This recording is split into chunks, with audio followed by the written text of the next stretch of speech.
Welcome back to Resistance at the Threshold. This is session number 5, titled Final Preparations.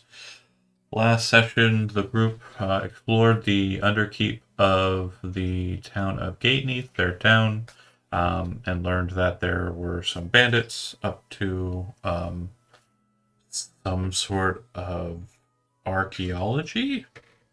They then imprisoned some of those individuals and brought them back up to the surface, tossed them in jail. One of them has a very big wound on his back and was being tended to by Summer. Um, and yeah, the end of that day is coming to its conclusion. And I believe we discussed that there's nothing more that anybody really has to do during that day, right? Right. Okay. So that said, this final day is the day directly before Dan. That is the understand agreement. Okay, great. Good. So Yep. that being said, I'm leaving the day entirely up to you. The captain or sheriff will be very busy with the ins and outs of securing the prisoners, changing the watch detail, ensuring that the watch detail is ready for the reception of the guests from the abbey, et cetera, et cetera, et cetera. So, Chris, for lack of a better term, it's his birthday, I believe, and he's just not going to be here, and that's fine. I'm okay with that. I've come to terms with me not being as important. I'm okay. If you do watch this back, Chris, I love you, and have a great day. But that said, He's now 13. yeah, he's now 13 years old, so he can, He's a little guy. You know He's what? just Have a his little own guy. Roblox account now. which I Yeah. believe in Right? Indiana means he can legally drink, and it's probably the age of consent here. I don't know. This place fucking sucks. He can join the military. So he can join Yeah, the military he's for right. sure. Child marriage is He can- still a problem. Hold down 3 jobs if he wants. That said, Elizabeth's like deranged laughter. Is this reality laughter? it's not too far off. It's like it hits close to home. Sadly not. Anywho, that being Make said, sure you're registered to vote. totally. But that said, day's yours, as you please. As I drink the void, Yes, you do. it's also green, so Oh God. Uh, Ah! darkness. is it the Baja Blast one? No, unfortunately, I haven't gotten a refill on Oh. the drugs. Yeah, we're doing advertisements. You can't even see most of it either. But yeah, I Aw, like it. It's good. they should sponsor. We have 0 viewers. We have 1 viewer. It's me. We have no viewers. Anyway, Okay. the day is yours. This is still the day before Dan. Correct. Yeah. Okay. Oh, sorry. I still need a date. Need is such a strong word. Right.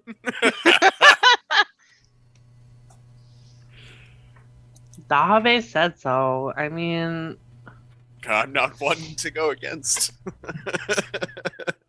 That's a good idea. Not going against Dahabe.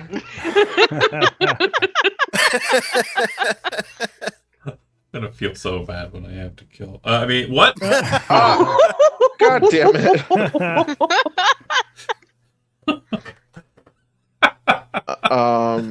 Oh, you know, Tom was right. Just a little bit of murder would make me happy. He wasn't wrong. What a smart boy.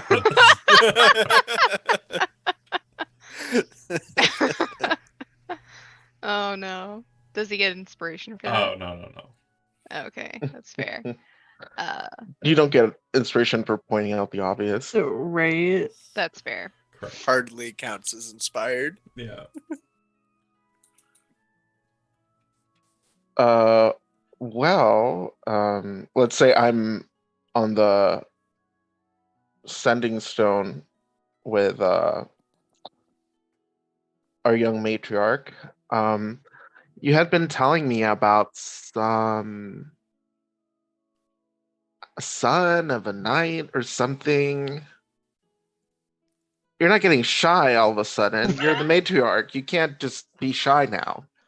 Wait, you're talking about Valor? Well, yeah, I- how many other sons of knights do you know? No, just the one. Well, But ask him I out. mean, I Is he guess gonna say no? I don't think so. he might. I don't Well, know. if he says no, then we'll go together. Okay. All right. I thought you were going to say we could poison him. That would be horrible. No. Also he's about afraid. That would be my Wrong other character. That's player your character. other character. You're trying to be Yeah. the good guy this time, right? You're the good guy. Yeah, Right. yeah, yeah. Real quick, Dahave, roll a history check. What'd you get? 21. No, 20. Sure, perfect. Okay, so you actually know that Valor's Arcanon is the squire to a knight errant, one of the constabulary for the area, servant of the barony.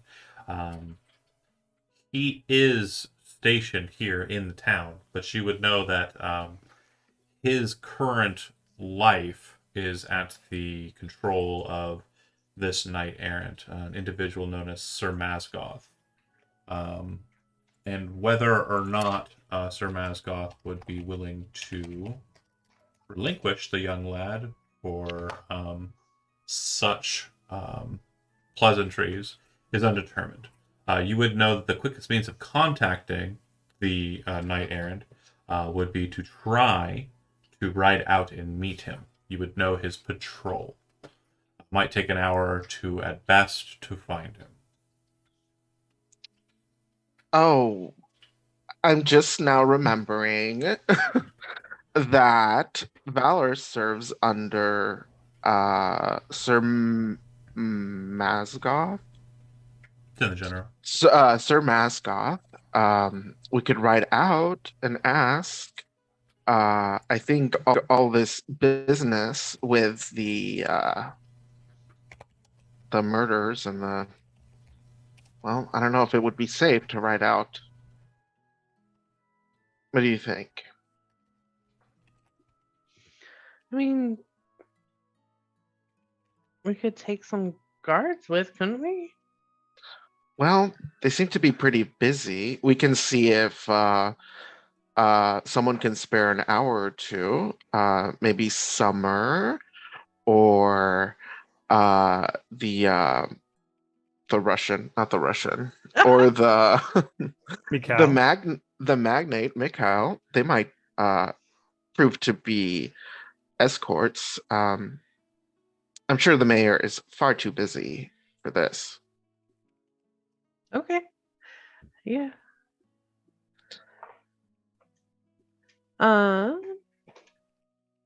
Maybe Summer. She did the fighting, right? She was gone for the entire, like, most of the fight, by the way, so she has no idea what happened.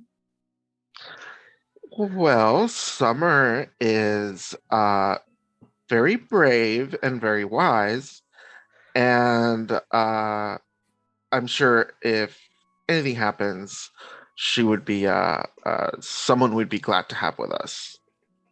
If we're looking for a little bit of a bodyguard, I think we should definitely get in contact with Mikhail. Okay, yeah, that would probably be a good idea. We don't exactly know where all those tunnels went. Precisely. Okay. Let's go check with Mikhail then. Well, let's give him a call. Okay. Beep, beep, beep, beep, beep. There's no beeping. I'm sorry. There's no beeping in this world. Hello. This is Mikhail. Who is speaking? Mikhail. Oh, the I don't even know how she would introduce herself. You lady, She just the says, "It's me." matriarch. It's me. It's me. She's probably this whole time as she's like getting prepared, she's just laying in her bed and her like little feet are up in the air, going like, Yeah. Yeah. Her tail's wagging. Yeah. "Hey, Hey, it's me. we're just thinking about boys."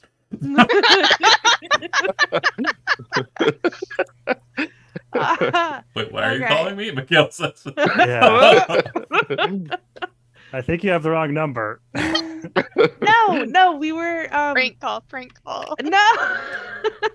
I was Dahave and I were wondering if you would be able to go with us outside of the town. Yeah, I could probably, like break away from what I'm working on and go for a ride with you guys. How long do you think it'll be? Shoot, uh, 2 hours maybe. You hear him like spit out some water. Oh, okay, sure. Yeah, I can make that work. Just tell me when. Like nowish. I am It's at your service. I will be. You what?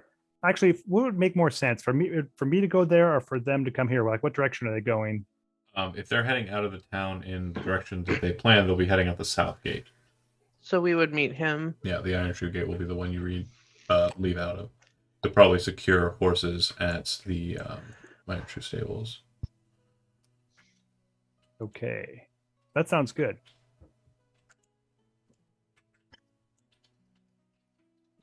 I was wondering about like what the defense of the town was going to be like, and I know the sheriff isn't here. So should we talk about that next session, or What do you mean? like when we do have the guests and everything? Like, what was the plan to where you're going to station your guards? Like, Yeah. So what's great about Chris not being here and it being his birthday is I can just do that. So okay. But we could do it whenever in the game. I just wanted to mention it now so we didn't forget. sure. What I'm saying is it's done. It's handled. It's handled. There's no problems. I assure you, as a DM, there's not a chance of anything untoward happening during, well, at least from the exterior. There's nothing crazy going to happen, like attack-wise, on the walls or the gates or the city watch or anything like that. Okay. Most of Because of the City Watch. Yeah, because of the City Watch. right because What they're about the- so awesome. What about the tunnels? That's what I meant. That was my main concern. Like, my thought would be, do you put a bunch of people underground in the tunnels? No, you probably put most of them in the exit that goes to the palace or something, or near anyone near that goes near the palace. And then like maybe put people on the where the tunnels end. To kind of I don't know. keep this kind of like as an Yeah. element for actual discussion, so we have an idea chronologically when this happens. Right. Mikhail, you go to receive the matriarch, and Dahabe meets you at the keep. You then secure the matriarch, and the three of you start heading to the south side of town. And Mikhail, you start kind of professing your interest in securing the tunnels before tomorrow. Yes. That way, it's kind of elucidated in character instead of just Right. Instead of nebulously talking kind of about- discussed outside right. of Mikhail. So I haven't discussed this in detail with the sheriff yet, but I was just wondering what his plans were for his guards and soldiers, where he was going to station them for the maximum, to get the biggest bang for the buck for if anything happens. Like where, because if you spread them out too thin, it's going to be not good. But we have to put them in the right places. So just we're thinking about that. I don't know what your thoughts are on that.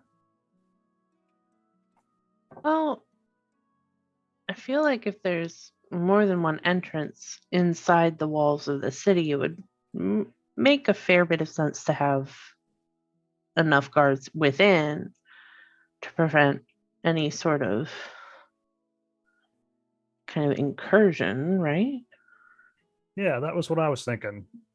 Because if we try to station guards in the tunnels, or too many doing that, we're really there were a lot of tunnels. They went all over the place. So, you're talking 10 different locations, I think was how many that it went to. It was a bunch. So by this point, you pass through the Iron Shoe Gate, and you can notice that the watch is normally about 4 individuals strong, with a lieutenant somewhere nearby to kind of report to. But it seems that it's a bit lackadaisical today, and there's only one guard present. The guard in question is a younger gentleman, probably in his late teens. He's holding the typical spear of the guardsman. Kind of sees you coming, nods his head. It doesn't seem to acknowledge you in any way outside or untoward, unless you would like to ask him what is currently happening. If not, you can pass on to the Iron Stables. Iron Shoe Stables. Yeah, we'll continue on. Okay. As you head in, you kind of come up onto the deck, enter into the main office there, and you can see that the back wall of the office space is kind of wide open. It's, let's see, hold on. There we go. And, hold on. Dahave, Evangeline, and Mikhail. And Stables. So as you can see, if we kind of focus in over here, you can see that there is a desk, like a greeting desk. The door on the back wall there is kind of open, so you can kind of see out. And though the map doesn't show it, there are a couple of windows kind of in this lower space that allow you to kind of see into the stables as well. It's very open, kind of available. And as you kind of enter in, the door has a kind of metal, a twist of metal kind of connected to it that kind of just points upwards, and an old string instrument is kind of hung in such a way that when the door opens, it strikes the chords of the string instrument and kind of creates a nice little as you enter in. You hear, who goes there? And then you hear heavy footfall. The door kind of opens up, and you see a dwarf, probably about 4 foot, grayish hair, big boots, like obnoxiously large kind of feet and boots, and he's wearing the typical garb of a horseer, whatever a person who runs a stable is called. I don't know. And he's milady and monsieur, he says to Mikhail. Pushes open the desk, walks over to the chair, and sits. Taking some horses out today? Yes, we would like to take out 3 riding horses. Okay. Well, he kind of pulls open one of the ledgers, and just as he's doing so, he kind of stops in his tracks as everyone else does, as there's a very loud explosion that kind of happens outside to the south. And as you kind of hear it, kind of look out that way, you can see that there's a hill a distance off with kind of a strange looking like stone structure on it that is now smoking. And there are 3 guardsmen kind of standing around there with a lieutenant. They're about a couple 100 feet away, not too far off. All right, so And it would make Mikhail, sense. you traveled the tunnels and found the exits, right? Was that you? Right, yeah, I was with them. Yeah. They're over by the exit that was on the southeastern side or southwestern side, the one that led up out of the like there was a ladder that climbed up and out onto that hill. It looks like they just did something to it and it's smoking now. Okay. Maybe they Did they just go for blew it? it up. Maybe they blew it up. I'm gonna Do they? put a They don't call seem in. freaked out, do they? No, they seem totally casual and cool. They seem to Alright. be inspecting the hole. The lieutenant is, at least mainly, as you're kind of looking over in that distance. A couple of the guardsmen are kind of looking out and around, and one of them pulls out a yellow banner and kind of waves it. And then you see that the guardsman near where you're at the Iron Shoe Gate kind of notates it and then kind of reaches to his call stone and starts talking into it. All right. So it appears that this is being commanded by the sheriff or somebody. Yes. to- Out of scene, you would see that the call is being made to the sheriff, and Yeah. is telling the sheriff that the southwest trespass has been sealed. And he would say, "Great, great." Excellent. Yeehaw. Oh yeah, sorry. Yeah. I don't know. Anywho, the Iron Shoe Stablier, horseman, says to you, "Well, of course, the steeds are made ready. We can go ahead and get them saddled within the 30 or so minutes, if you don't mind waiting." 30 minutes? Yeah. What would you say, my lady? He looks- Mikhail's about to go full Karen. Yeah. Is that I'd is like to that make sure my manager- normal? Yeah. Okay. Like every time you've gone riding in the past, it's not just like they've got the horses ready for you to go, especially since you didn't call ahead. Oh, that's fair. You are kind of just doing this on a whim, you know. I Jeez. suppose. I mean, has anybody else in this like space like actually like put, you know, the Britain bramble or bitten bridle, the you know, Yes. saddle? It doesn't take a couple of minutes. It's It takes No, I know. like it can take up to like an hour. Child, I don't think I've Depends on ever seen how a horse. Yeah. Ridiculous your horse is. Having Like, here, let me formerly- bloat my belly so that when you put the saddle on, I'll just exhale and you'll Okay. fall out. You would also note that in the stables, well, actually, just outside, really near the building, there are two creatures that seem to be kind of leashed up to a post.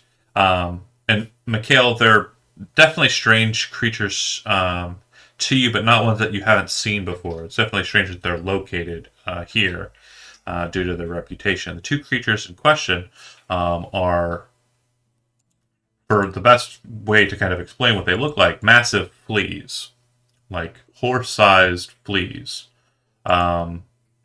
Everybody kind of has an idea of what these are. Evangeline, you've never seen one. You might have heard about them, but it's definitely not something you've ever seen. But the creature in question is known as a blusa. Blusas are the cliff jumpers or riding mounts that are typically utilized by Denisotvan riders. And they're used by other people as well, but they're most commonly utilized by the Denisotvans, which are, again, the people who crushed the barony's capital not so long ago. And just so you have an idea of what this kind of looks like, it's a big old flea. That's Cute. messed up. You said that's He- cute? He Can you cute. imagine the bite that thing could give you? So It's huge. Mikhail, being older and knowledgeable, you would know that the blusa is not a bloodsucker. Instead, what they do is they eat what is known as heart loam, which is like a rich kind of clay material, which is particularly common amidst like river bends and like streams, creeks, etc. They're especially commonly found like on the sands of large water bodies of water that are not salt based. Apparently, salt water is just not a good thing for them. But they like basically slurping up, like they puncture their, you know, flea things into proboscis. I don't know exactly how fleas work, but they slam their faces into the sand or kind of like stone, and they drink mud. Not That's blood. even more cute. That is. Yeah, I could imagine though them like latching onto a person and just like Yeah. like a Capri Sun and just like Yeah, they look like a nightmare. Oh no! Oh no! They're so slurpy. innocent though. They are cute. Fleas They're are not. adorable. Fleas are the Fleas worst. No, are not. fleas- No, fleas are the worst. Yeah, hate 'em. fleas are awful. They're so hard to get rid of. But yeah, So these guys, how far away would like these naturally be from? Like, are these like from like countries away? Or are they? No, they're pretty common throughout the area. Like they just aren't ridden. They are typically used as mounts by the Denisotvan people. But what I'm saying is some people in the region, not as commonly as horses, griffins, hippogriffs, etc., and other steeds, will train a Blusa to be their steed. But again, the Denisotvans have a reputation for having cliff jumpers, riders who ride upon these creatures and fight amidst the rocks and crags of their homelands, known as Scoria to the west. Yeah, they're pretty fearsome, but Oh yeah, one of the most yeah. fearsome techniques you've heard of is the Denisotvan lancers will jump into the air with the Blusa and then land on their target, even if it's just a person, with a spear that they connect and mount to the front limbs of the creature, so the full weight of the creature and the rider impale their target. wow, that does sound fearsome. Less cute. Yeah. Less I've heard they do like fearsome charges, but I've heard they always flee. Oh. You know, I have an award. You're welcome. I have an awarded inspiration for a pun recently, and I'm not I can going. see Elizabeth looks very I'm not sad. going Hey, I stole her hey. pun. That's the one you're going with. Oh, that Fine. look said. It's Yeah, fine. that's what it looked like. Yeah, why do I even try? Why do I even try? So, I don't even try. That's the problem. Master Ironshoe, with it, if you don't ask him any questions, will head off into the back, speak to his attendants, and start readying your horses. Now, a question I have for you, and this is for you to think about, is, of course, your characters are from here. The stables are mainly used as a place to store horses for the nobility of the area, but there's also prospect of them selling horses to others or having like it's basically like a hotel for horses. That being said, do you have a horse? And if so, tell us about that horse. Excuse me. Ooh, burps.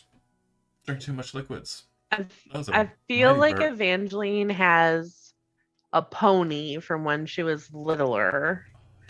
And she legitimately, like, it's part of the backstory that she wanted a horse for her 16th birthday, and instead her mom died and she got a town that she has to take care of. Oh. Not the responsibility that she wanted. Not the responsibility she was looking for. She's Fair. like, a horse I am prepared to take care of. A town, not so much. Also, am I delayed for everyone else? Yeah. There was a moment where Yeah. you froze there for a second. I tried to print screen it because it was hilarious looking, and I thought it was locked. I missed it by just a millisecond. Oh no. Okay. It was like, So, yeah. I'm sure you'll get something. fair. So yeah, I feel like right now she has a pony. It's probably too small for her to use at this point, or like if she does use it, her legs like just hang down comically, like not cute. Yeah, so Um, they probably won't. If it's a young horse, they probably aren't riding it out in need. So they're probably Ponies are not young horses. what? Ponies are Yeah. small. They're smaller horses. They're not young horses. Those are foals. Oh no. Is this new information for you, man? Ponies You don't are know Some short. are- ponies are different. Summer can ride a Yeah. pony, Ponies are Some like but Okay. adult horses. Yeah, you Yeah. can ride a pony. I don't care. Yeah, I did not It's not know. like Tadpole the frog. yeah. Yeah, I no. thought It's okay. I was right about taking time to saddle a Yeah. horse. It is Yeah, very yes. Yes, you confusing. were. Yes. Very aware of the yeah. horse part of the equation. So yeah, she probably wouldn't ride that one, so she would be using like one that's just belongs owner. to her family, or like maybe it was her mom's horse or something. I don't know. Yeah, that's fine. And the pony probably isn't even here. If it's not a rideable horse, it's probably somewhere pony full. It's sitting on like a little pillow somewhere. Yeah. Yeah. Sure, It's why in her not? bedroom, just sitting there. How about you, Mikhail? Do you have a horse that is yours? Yeah, I'm thinking Mikhail probably has one that has been in his family for a while. Like maybe it was his father's horse for a while. I mean, it's not super old, but it's getting older. Um, so yeah, he would probably have one that he usually uses. So Okay. he would ask for that one or whatever. You know what I What's mean? the horse's name? Oh my gosh, You get to do it now. what is the Su- horse's name? su- Spreadsheet. Sucks, doesn't it? Yeah, it does suck. Dude, what's it look like? It would Bunch of probably yeah, cherry. no, that's bad. That's hard. It would probably be What's the whiny. whiny? Oh, like me right now? Like no, because like the whiny. Like Oh, I get it. one of my grandfathers drank a lot, and he named his dog Boozer, so that was kind of funny. I mean, when I got older, I realized it, but when I was a kid, I was, Didn't get it. didn't get it. Dahabe, do you have a steed or no? I would think that the Habe does not have a horse, but the lore master Millie does have a horse. And so you So just she use would it. take that one. Yeah. Okay. And what's that horse's name? I think the name would be Goldie, and it would be a mare.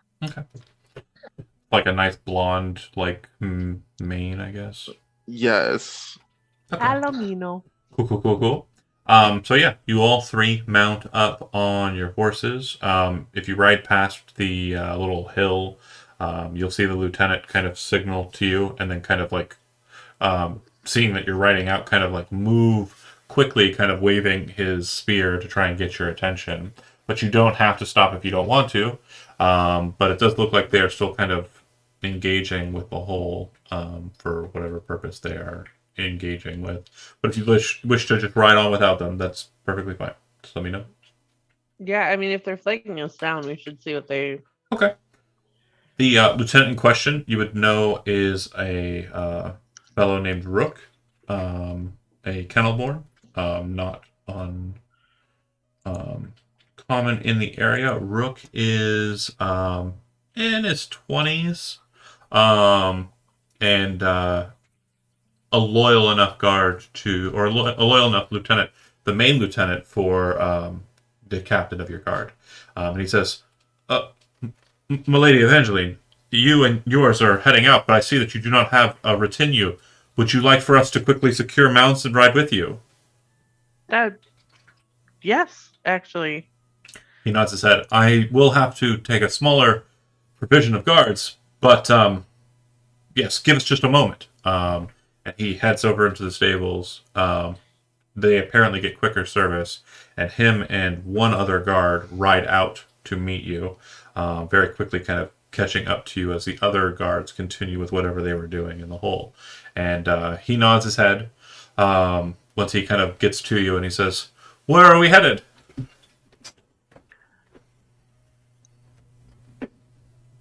Sir, what's his butt? Markarth? No, that's the city in Skyrim. Margrath?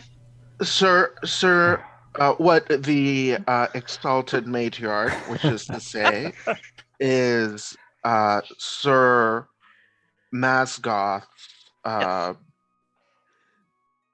patrol area. Oh, of course. Yes. I believe I know the way. But if you have a different direction, you of course can lead, milady. No. He nods and says, "Oh, okay." Looks to his associate, and they kind of nod their heads, and they do kind of like guard jargon, and you see that the secondary, the other, kind of moves to the back of the group as Rook kind of moves to the front. And he says, "Well, then follow me," and goes into a canter and kind of starts moving along the path, heading northbound from where you're at. Okay. We follow. Any questions for him? Anything that you want to ask along the way? If not, I'm going to cut to other people. But if there's... Why are you blowing things up? The sheriff thought it would be best to close off the portalways that lead to the newly found Underkeep. So we dispatched 3 groups to deal with the matter, and I just happened to be lucky enough to be the one on your path out of town. Okay. Yeah, that makes sense. nods his head. And any other questions, Mikhail Dahave? Are they leaving any of the passages open, or are they going to completely close it off? The sheriff thought it would be best to close them off permanently for the time being, until such a time a use for them could be secured. Also, it was his intent to secure the Underkeep more thoroughly and ensure all connections and methods into the space were explored. It would be best the known escapes be blocked so that if any other ill toward elements are found, they would be easier to route.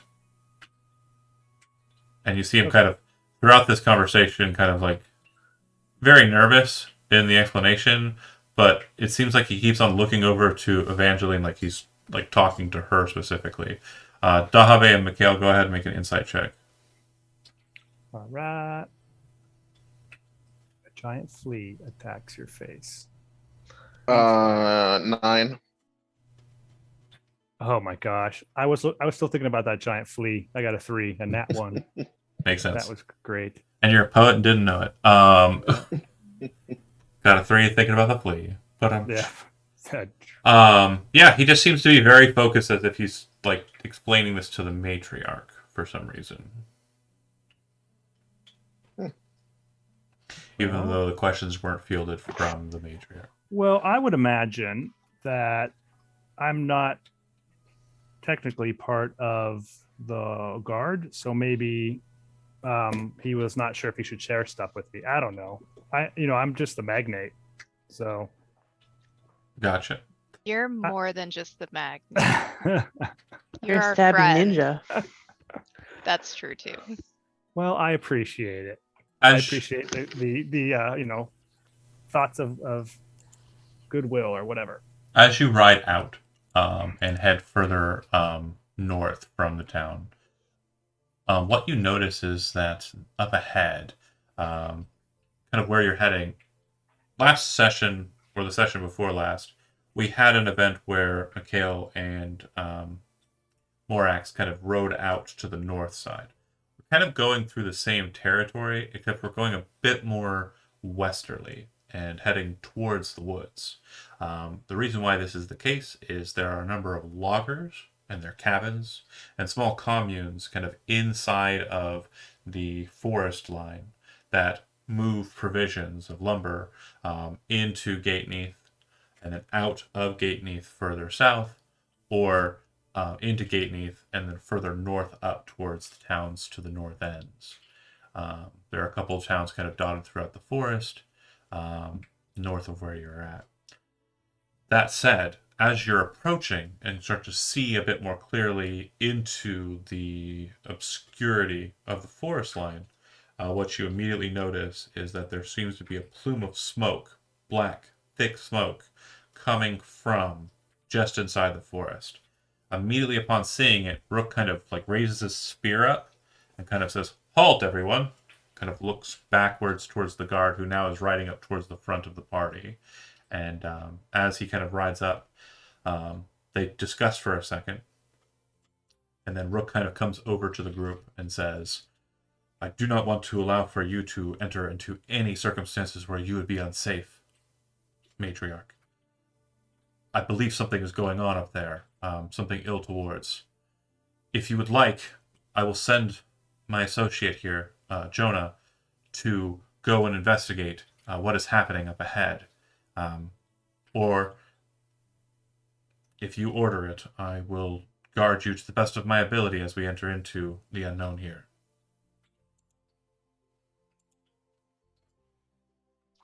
So you're not blowing something up there. No, this would Okay. be. This is well outside of our, because you're about 40 minutes away from where you started. He says, "It is presumed that the knight that you seek would be patrolling these areas at this time. But again, I don't know what is causing the smoke. It does look like there are signs of a fire up ahead."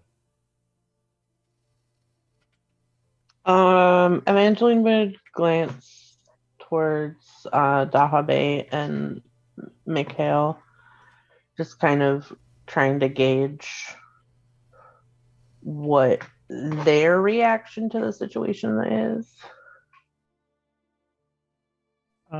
Yeah, I mean, Dahabe's like, does it just look "Cool." like a fire, like a cabin could be on fire or something, or is it even bigger, like forest fire? Basically, from what you're seeing, you see like a large plume of black smoke coming up from one specific portion of the forest. And due to the fact that it is summer, fall hasn't really started. A lot of the trees that are present here are older growth trees, and there isn't really much in the way of kindling regarding these trees. They don't burn at the base. They would burn at the tops, and you're not seeing the tops of these trees burn. What you're seeing is smoke kind of rising up out of the treetops. So whatever is on fire is flammable, like a cabin or something, and it's not the forest. Yeah. Okay. Yeah, I would say that I do not think this is a common occurrence in these woods. All the writing I've done. So it's up to you if you want to ride in there. It could be dangerous. It could be, loggers burning, stumps. Who knows? I mean, I don't really know what it could be. It could be something else too. And Yeah. I think that's what the guards are worried about. So I think this is up to you, my lady. And he would give her a little nod bow on his horse. Okay. Do we smell anything weird? So the wind is actually blowing inland. So another thing I was going to note here is the main reason why the trees, old growth as they are, aren't especially flammable during summer seasons is A, we don't live in the hellscape of the real world, and B, we are a very coastal town. So the winds that are coming in are right off the bay. So yeah, it's scent wise, there's no real smell kind of assailing you because the black smoke is kind of rising up and then pushing away from you.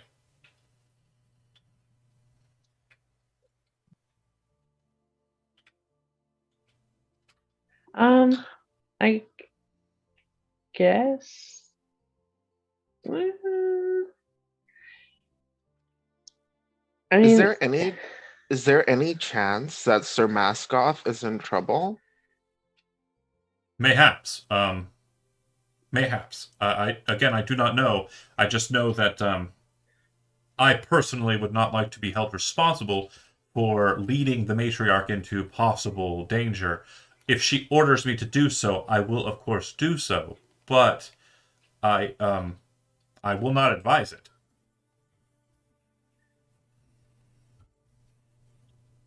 okay.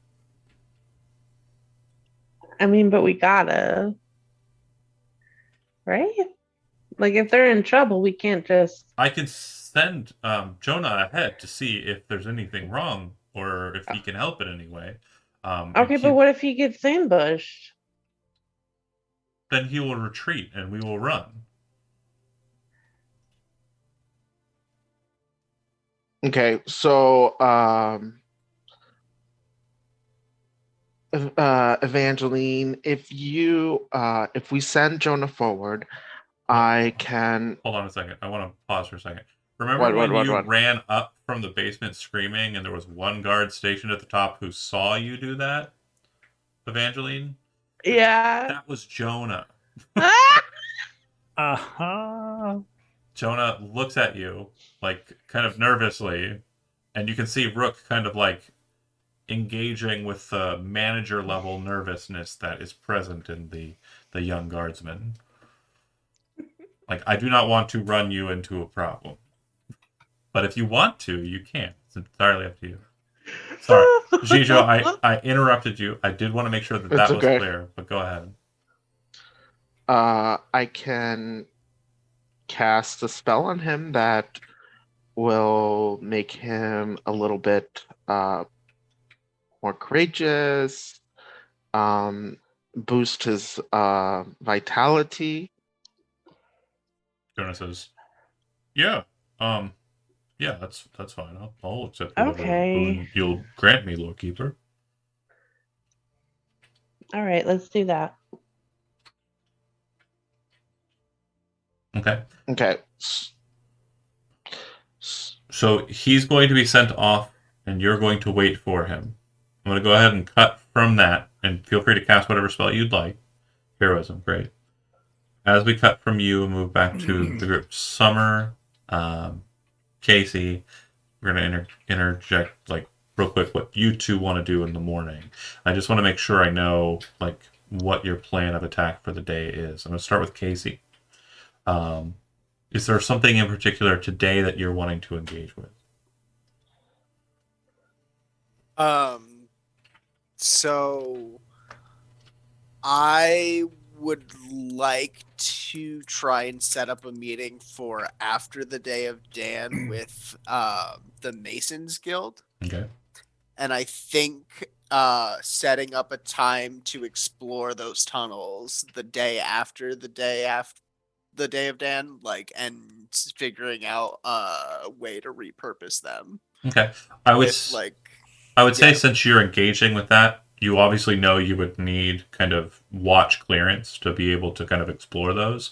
So you probably reach out to the sheriff and let him know your plans, and he would let you know that he's planning on sealing them in the interim, like making sure they're shut Yeah, now. that's Okay. perfectly fine if the exits are closed. I want to, like, explore from the inside out, and we can restructure how those exits are built depending on what we decide is the best way to repurpose them, whether that's like a trade route like that runs underneath the town, so like large caravans can just like bypass the traffic of the city, or if it's like building out new like rail tunnels to move like goods from the winery to a place outside, so we don't need A to move series all of those things. There's warehouses. like, yeah, there's like storage places that we could build out. We could even build housing. Instead of building up, we could build down. There might be a Like, way there to are a connect the ton of different. marketplace to those storage facilities. So Yeah, lots of that's things. I want to have them explore the tunnels, check the structure of the stone, see what our possibilities are for building out from what exists there, because like the masons are going to be able to determine like how strong whatever, like what our opportunities and options are for how far and what we can expand with, you know. Absolutely.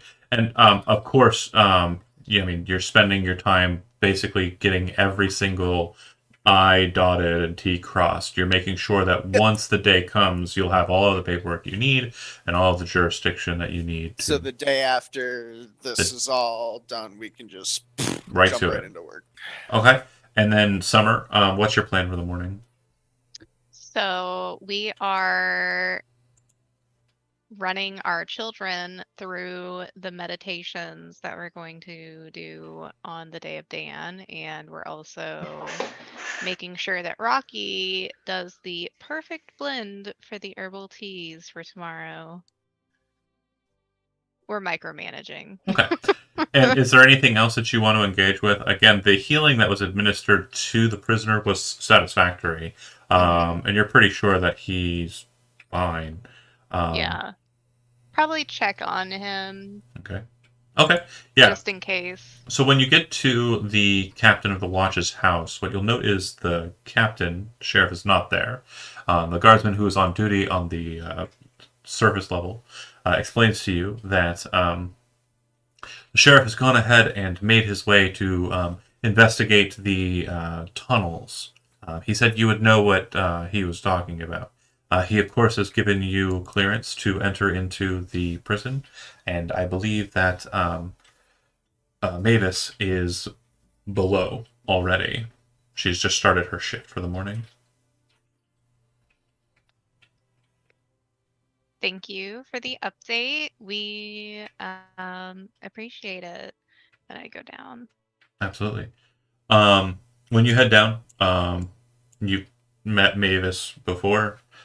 She allows you access to the prisoner, and he is lashed effectively to his bed, and appears to be kind of like able to move, twist and turn, but he's kind of, if he were to jump up and try and move from the bed, he might get like 2 feet before being kind of stopped. Mm-hmm. He kind of looks over to you and says, hello again. Everything's fine. he kind of moves to turn to you so you can see his back. You can see that the bandages that are still kind of present there, completely clean, like no soak, no like bleed through. And if you very quickly kind of take a gander, it looks like the healing magic that was used and just the time that he was allowed to rest allowed him to kind of allowed the wound to close. There'll be a scar there, and it looks rad, but Gonna be the best star. He's gonna tell all his friends about it now. I'm so happy to see that you're doing well. Can I just ask one thing? What were you guys doing down there? I know that my time in your cells will probably be long, as there are plenty of bounties present on my head that your sheriff has uncovered. So I don't mean to be rude, but I am not going to be forthcoming with information unless the sheriff is here. And he gives me promises regarding my unfortunate punishments and perhaps some assuaging of those.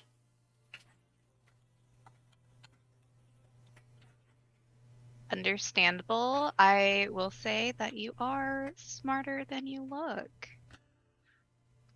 I thank you for that, but flattery unfortunately will not work regarding the answers to the questions that you have. I assume that you'll do a full sweep of the Underkeep and will probably come to figure out why we were down there of your own volition. Well, obviously we will. If, But you're always welcome to let us know on your own. well, if I were to tell you, how much of a sway do you have with the captain? Would you be able to perhaps suggest, because of my forthcoming nature and helpfulness, that you would be able to talk him into... Letting you go? No. I don't expect to be let free. Again, my crimes are numerous. They call me the Rake of the Fields. I was hoping for more of a recognition, but that's fine, I suppose. Sorry, wrong gal. He kind of says, "No, it's fine. It has been a while since I've been awesome." He says, "If you can promise me that you will tell the captain that I have been helpful and mean to amend my ways, then I will help you."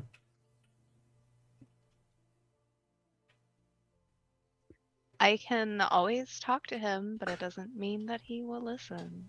He is his own man. Since I would after be all. talking to you, all I can ask is that you, as he kind of gestures towards your holy symbol, a priestess, the goddess of life, would be willing to swear upon her holiness and life itself that you will do everything in your power to aid me if I were to help you.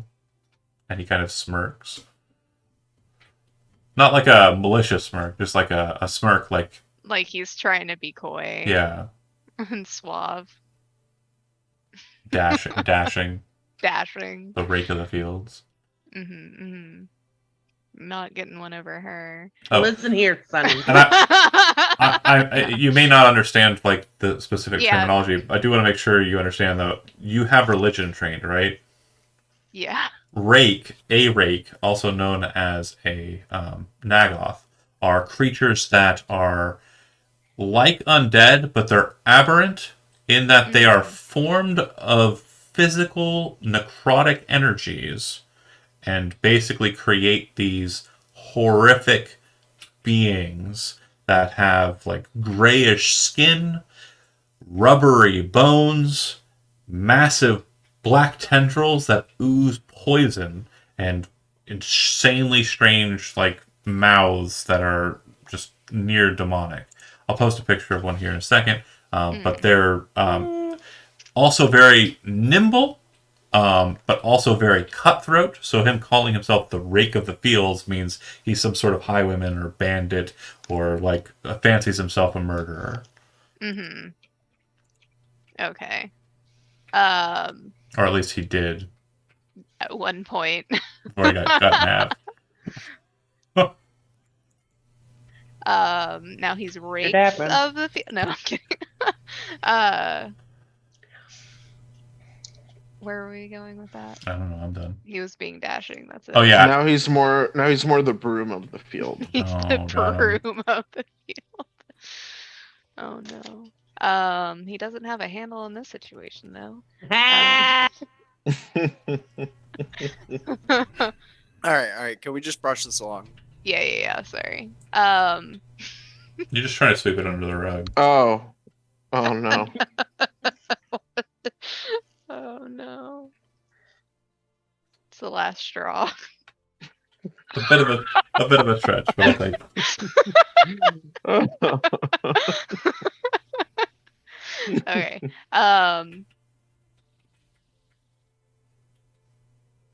So, he is asking you to swear on your goddess and all life that you will do everything in your power to convince the sheriff into lessening his sentences.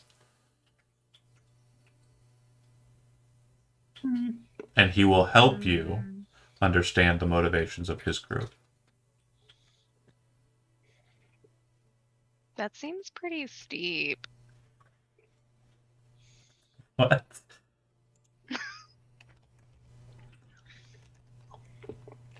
What?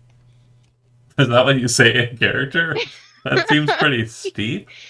Yeah. I know that if you make this promise, you will keep it.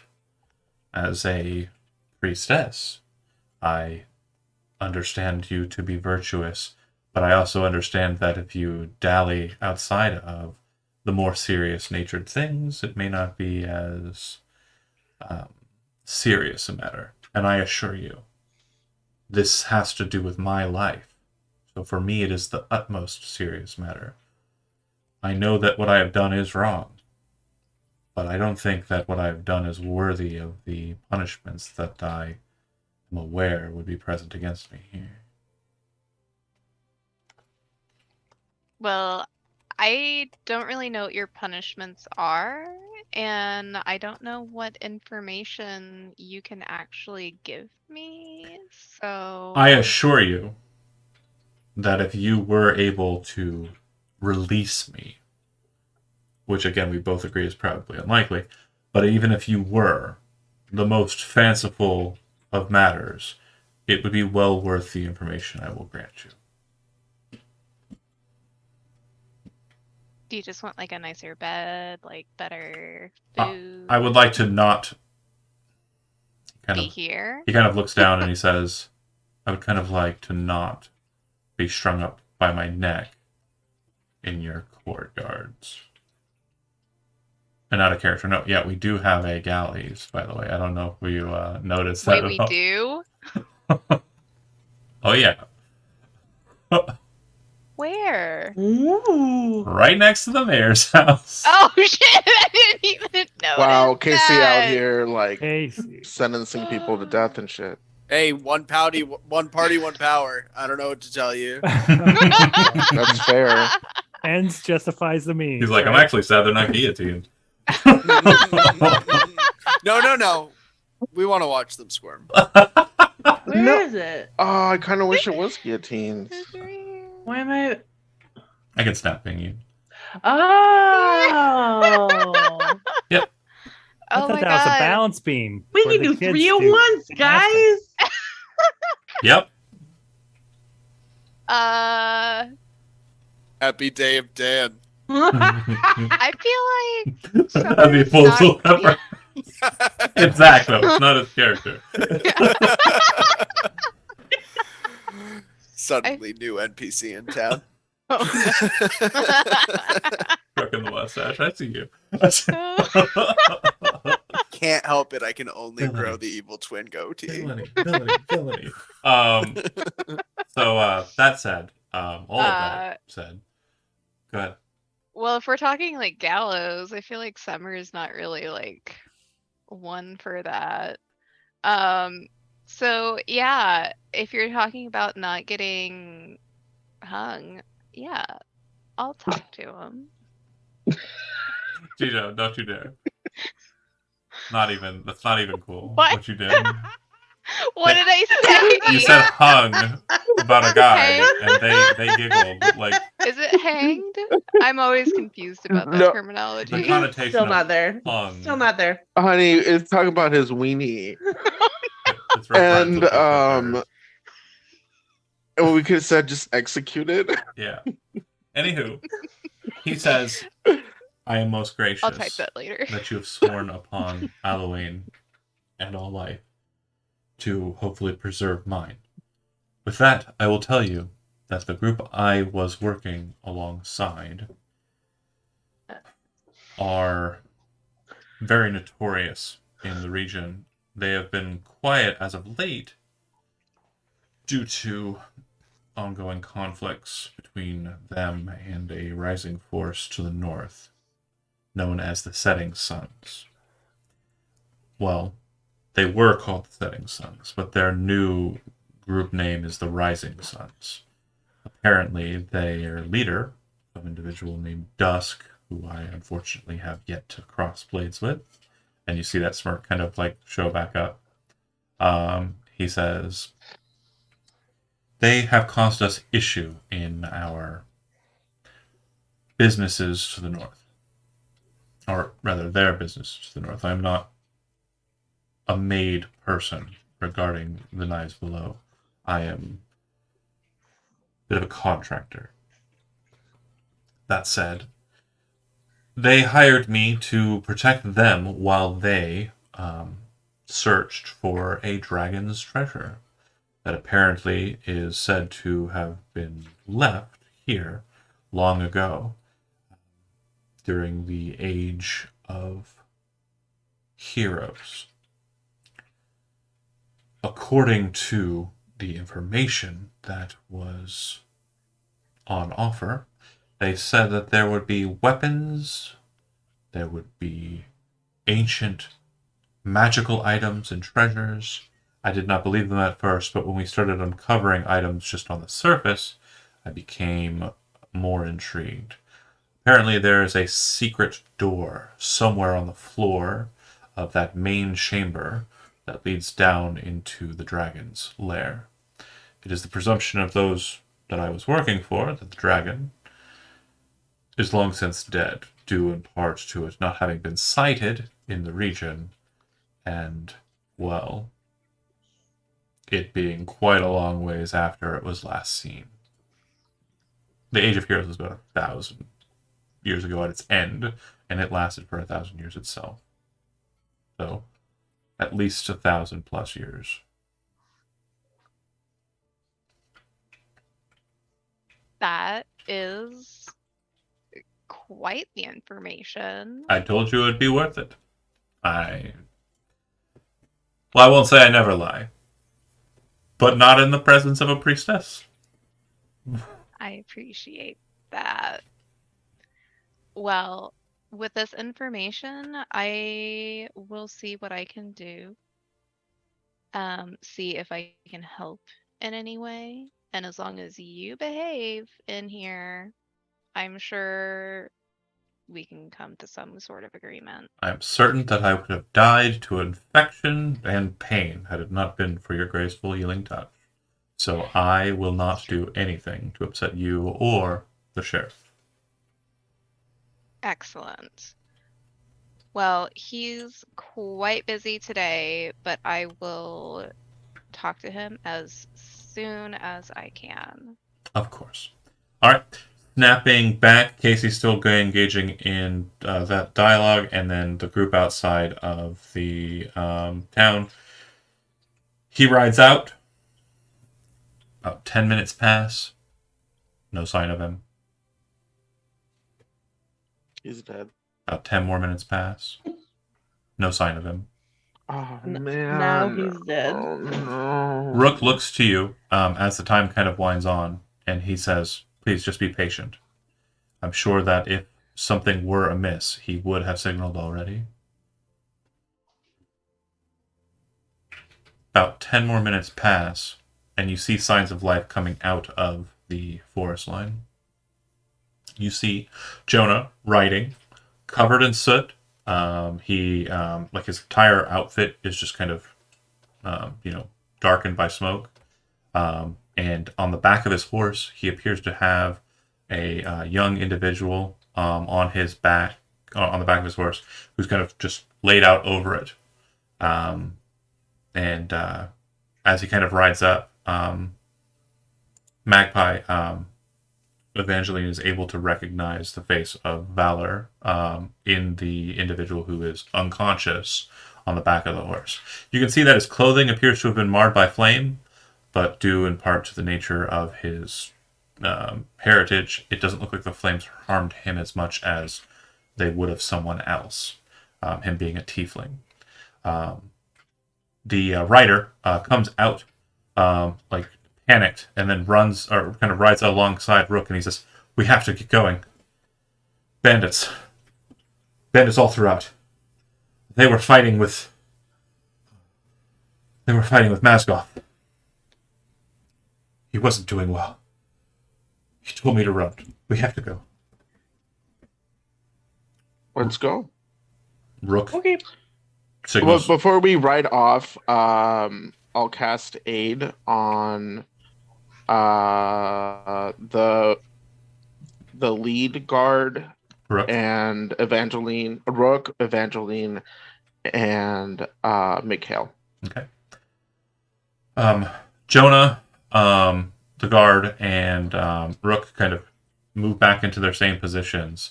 However, reversed. Rook now takes the rear, and you can see him kind of tentatively like trotting in kind of a zigzag pattern, holding a defensive like position behind the group. Seems to be tiring the horse out a little bit, but he like very quickly realizes that's the case, and once you're a good distance away, kind of stops pressing the horse in that way. But it looks like he was basically readying himself that if anything were riding up behind you, he'd be ready to engage. Quickly turn the horse about and ride into joust. You can see that. Go ahead. And healing for the tiefling. Okay. So when you cast healing, you can see that a few of the wounds on his body kind of mend. But you can see that his state of consciousness does not seem to be a simple, he was knocked unconscious by wounds. It seems to be a bit more of a exhaustion. And if you'd like, you can make a medicine check, either you or anyone who's present, to see what might have caused that.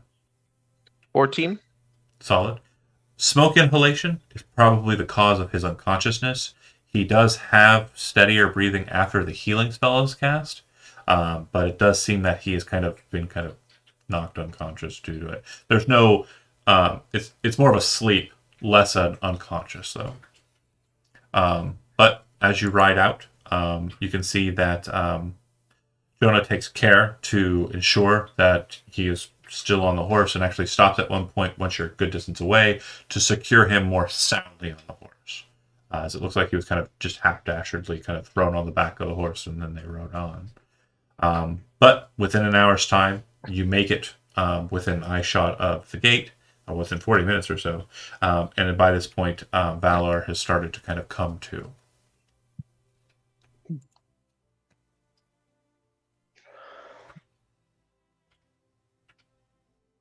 So what happened? It happened so fast. My lady, I can't bear for you to see me like this.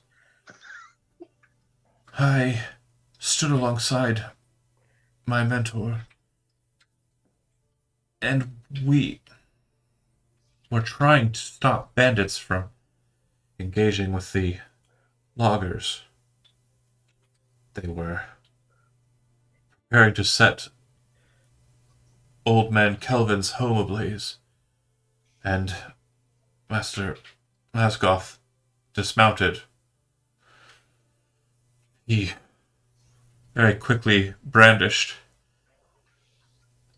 the bracken torch and told me to get into the house to see if Old Man Kelvin's daughter was in or about the house. She was beaten. I tried to save her, but she wasn't conscious. And I was hit from behind. I remember crawling, hearing the sounds of combat. Bracken Torch lets out a wail, unlike any other blade of magic that I've ever known. And it acted as a guide for me to crawl a burning house. Then this man, my name's Jonah, by the way, and he says, Jonah picked me up, and then I blacked out. I assume it was from being heaved so quickly. This young man's a strapping lad. Jonah kind of smiles. And then I woke up. Is Master Masgoth all right? Rook kind of like throws a nervous look to the side. And Jonah says, I didn't see his demise, but he was surrounded when I snuck in to rescue you. I very quickly left, so I don't know if he's all right or not. Valor says, how many were there? Jonah nods. About a dozen.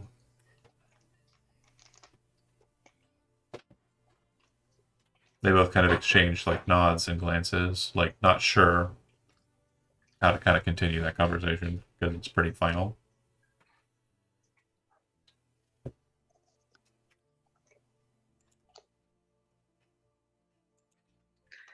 Okay, well, we should probably take him to the temple for more healing. That sounds great, Valor says, and you would see now that they've kind of come to the town. The guard will actually dismount his horse and then lead it with Valor riding it. And he starts to move towards the temple at your request. Rook looks to Evangeline and Dahabe and says, I need to get a message to the sheriff, and I need to see what we can do in response to this. The constabulary, like Sir Masgoth, are typically the ones who would deal with these elements, but if he was unable to reach the other knights errant, we will need to reach them for him, and we can do so through a number of signaling messages. Okay. Yeah, do that. He seems to be like kind of waiting for your lead. Yes, please do that. Okay, he goes. And then do you go with oh, that's too happy. Do you go with Jonah to the temple or no? Yeah, Okay. I'd go with. All right. The buzz about town, Casey, as this kind of begins, shortly after this begins, kind of what you're getting from people who wander into the mayor's office is that they saw the matriarch riding into town. One of the riders with them was covered with smoke, and one of them looked insanely wounded.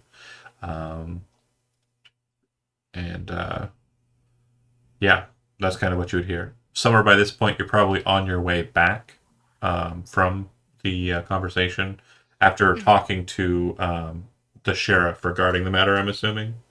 Yeah. Okay. And then heading that way, you would see the horses moving through town, crossing over the Ashton Down as they are heading towards, or the Ashdown, sorry, as they head past the marketplace to the temple. So you'd be kind of seeing them as you're crossing the bridge that I haven't named yet. But if you'd like to name it, you can. The Budusi Bridge. The Badusi. I'm just kidding. I'm just kidding. No. I'm sorry. No. I'm sorry. Jeez. It's TikTok. Okay, look. Kevin just learned what Bussy was. We do not need to discuss Bussy, okay? Nor do we need to discuss Cussy or any other Ussy there. I am an innocent. Do Or not the Badussi expose Wars. me to these things. I'm very concerned. Definitely shot right off the rails. What's the name of this place? What? What's the name of this bridge? Do we got a name for this bridge? No? Um, one? I'm pinging it.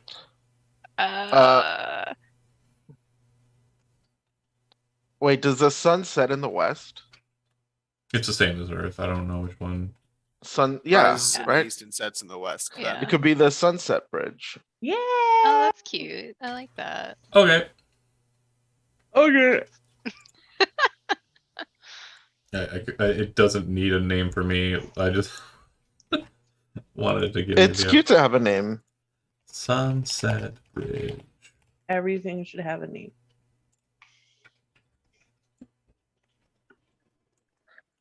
All right.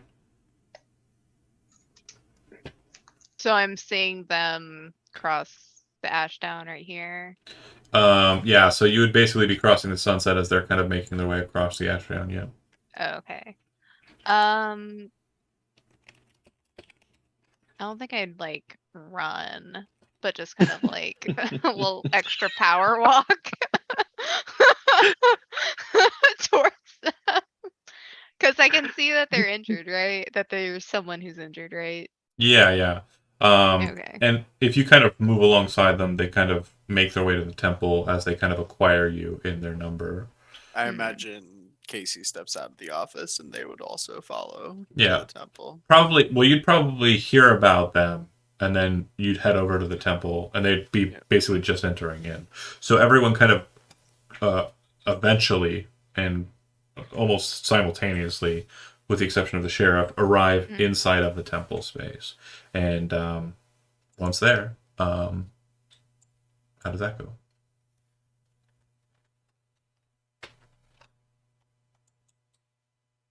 As the last to arrive, Casey will burst through the door and they'll shout, "So you've made quite a ruckus. The whole town's talking about you."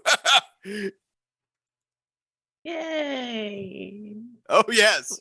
What seems to be the cause of this? Jonah has removed Valor from the horse and taken him inside with using, basically acting as kind of a brace for him, like holding him up. And they have moved into this space, and he's set down Valor on one of these beautiful wood benches, which Yeah. Summer, you would know, double also as kind of hospital examination areas. They're very comfortable wood. Very sleepable spaces, and he kind of lays out on it.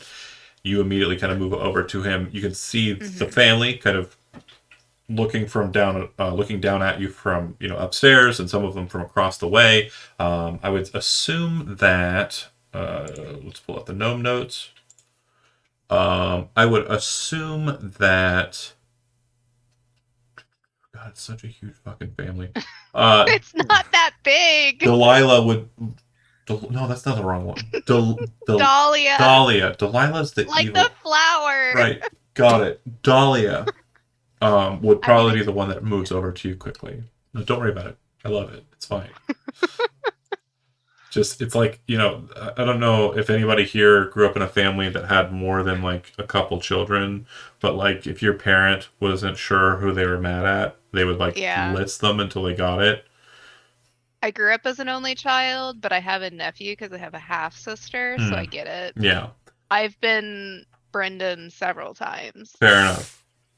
Yeah, I'll do one better. Yeah. My mom would throw in the animal names. Oh, mine would too. I've been Wes several times as well. Yep.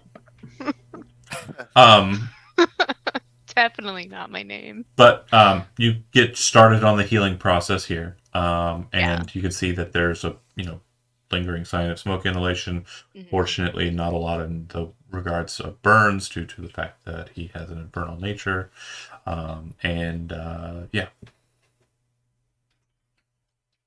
We'll get the humidifiers going and some essential oils for him to breathe in. Absolutely. That'll be great. Gotta align- Tea. Got to align his humors correctly. Yeah. Make sure that he's got enough vapors. And vitality. And increasing phlegm. Phlegm. And Don't for- phlegm, yeah. Definitely need the phlegm. Don't All of that. don't forget the phlegm. Oh yeah, Don't the forget phlegm. the crystals. Very Don't important. forget Oh, the crystals. You gotta get those out. fair enough. Rude. That's better. I Yeah. was looking for a good, just homey kind of music, and this is good. Anywho, Meditate to this. you plop him, you put him to healing. Meanwhile, Evangeline, Mikhail, Casey, Dahabe are kind of congregating behind Summer, so within earshot. And Jonah, immediately after kind of doing all of this, and once the process gets started, looks to Lady Evangeline and says, "Lady, if you wish, I can stay and remain here. If you have any questions for me, if not, I do believe I need to return to duty." As you were. Nods his head, and heads out, leaving you and your company here, standing over Valor, the wounded. This is a lot of smoke inhalation. I'm very concerned for you. It was a lot worse earlier. I don't think I would have made it if not for that guardsman, Jonah. He is Yeah. a great guy. He comes Great to guy. the temple every day of Dan. That's What a canon. good kid. I mean, he's just okay. He's not that great. All right, another NPC I need to add to the list. Jonah, Uh, the guardsman, very devout worshiper of Halloween. Okay, cool. Cock blocking the matriarch. He's not cock blocking. Oh no. Well, this is awkward. Like, How is this awkward? Never mind. Matriarch. no. No. Hi. The matriarch What- gets Get those better. little, the little What? blushies. The little pink blushies. I feel like I'm missing something. I do Is it appreciate the smoke? I do appreciate your assistance. Once I am fully restored, I ask upon your leave, Matriarch, that I accompany your guardsmen in whatever repercussion they have planned for the bandits who have done this. Yeah, that I guess makes sense. Dahabe, I want to make sure, Jijo as a player, do you understand the ramifications of a squire's master being killed? Yeah, it's pretty bad. What happens next for this guy? Oh. He takes his place. Correct. Is there a period of mourning? No. Okay. The vigilance of the knights errant doesn't wane. Okay. Well, Valor, you have endured a terrible loss today, and in order to ease your suffering, the matriarch would like to invite you to dinner on during the visit of the abbess. You will be her honored guest if you're up to it, especially now that you'll have to take on the responsibilities of a knight. I just want to make sure everybody else understands how forced that felt, right? Like, Yeah, it was forced. okay, I love and it though. he I mean, he can say no. says in response, I would very much like to deal with the matters at hand regarding the protection of the lands therein, especially since, as you so delicately mentioned, my titles may have shifted greatly. I will... He looks to Summer. How long do you think it will be before I'm able to stand? Hopefully not long. You're pretty sure the smoke inhalation issue is not going to be terribly... You could probably heal him in the next half an hour. Yeah. It's hard to say, but I feel like you will be healed in no time because of your strength. I appreciate that. It is also the duty of the knights errant to honor the requests of the nobility. If you are asking me to stand at the side of the matriarch during such an important meeting, I will do my best to be here. However, when I am able to stand, I immediately wish to request a steed and the assistance of the guards to see if I can secure, if nothing else, the body of my mentor, but preferably the whole of him. Of course. Wants to hang out with Jonathan. What? Nothing. Anyway. So wait, is Summer gonna delay his healing for Evangeline or no? You didn't ask to read the room, so it sounded like Yeah. you were just going to do the job. That's true. That's true. All right. We're So- doing the job. Yeah. We're getting them healed. The awkward shoulder pat. Get better. Goodbye. If you folks leave, eventually you, Summer, will be greeted by... All right, I don't want to leave yet. Oh, Mikhail, you stay. Don't Okay. break this up. No. Before everything breaks up, I wanted to describe. Nobody really said what actually happened, so Summer and Casey don't really know what we saw out there, right? No. Yeah. Nobody really Correct. ever said I just anything. know that there was smoke. So I would explain to them that some rakes, which are those, whether Nazgûl. No. Those weren't that... No, What? that's... No, that was. I for- thought rakes attacked Mars was just bandits. No. The Bandits. rakes Bandits. were referenced because the guy who is currently being held Right. in the prison calls himself the Right, rake right. of the fields. Oh, I thought you said when you were talking about the bandits that there were a dozen rakes there, and I was like, No. holy! I thought you meant those things, which would have been No. that's insane. We're not going Right? out there. We're not going. Yeah, No. let's send that guy back out there. He's gonna be dead. Guys, it's time to move towns. Kevin, Yeah. you've Yeah. spot rakes before. You know that they Yep. probably wouldn't be out in daylight. First off, but second off, Right. you would know that they're death machines. So They're yeah. death machines. especially yeah. if John's Okay. rolling hot on the Well, AC rolls. Okay. Yeah, I Well, said that, 12, AC roll. 12 bandits then attacked them, and I would explain all that because nobody.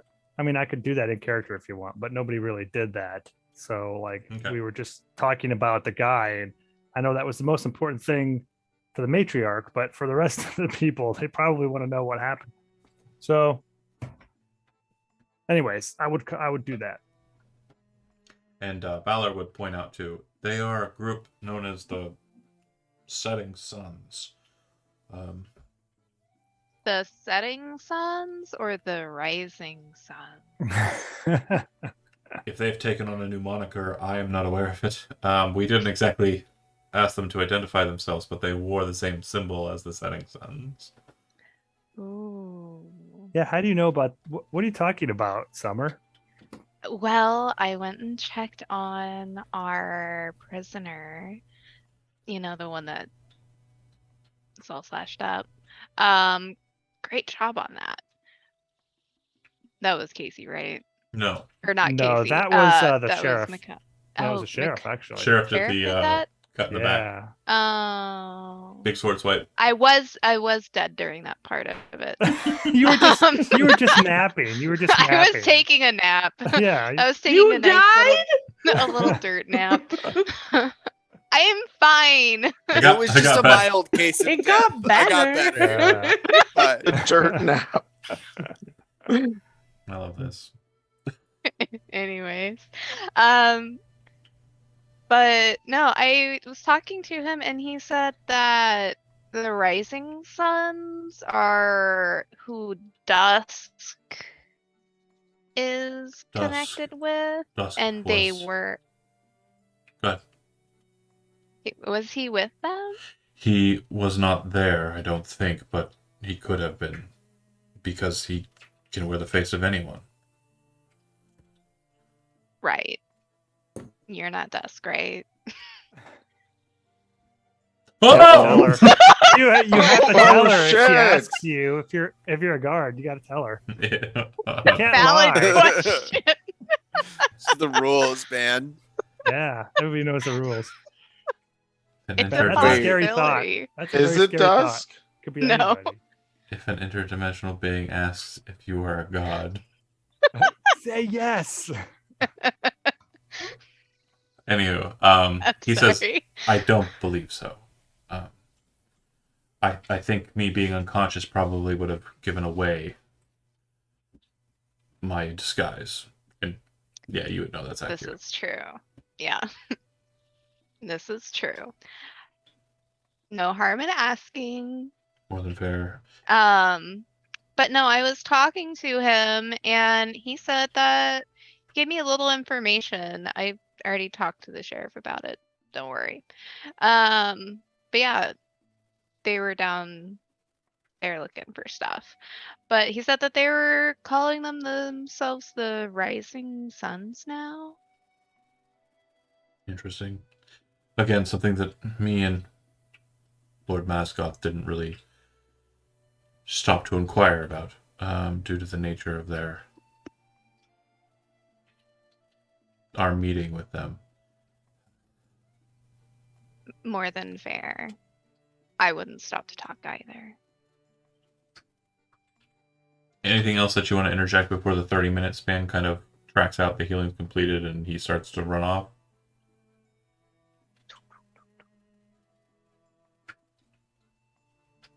No? Okay, so about the time, Dahave and Evangeline kind of leave before this.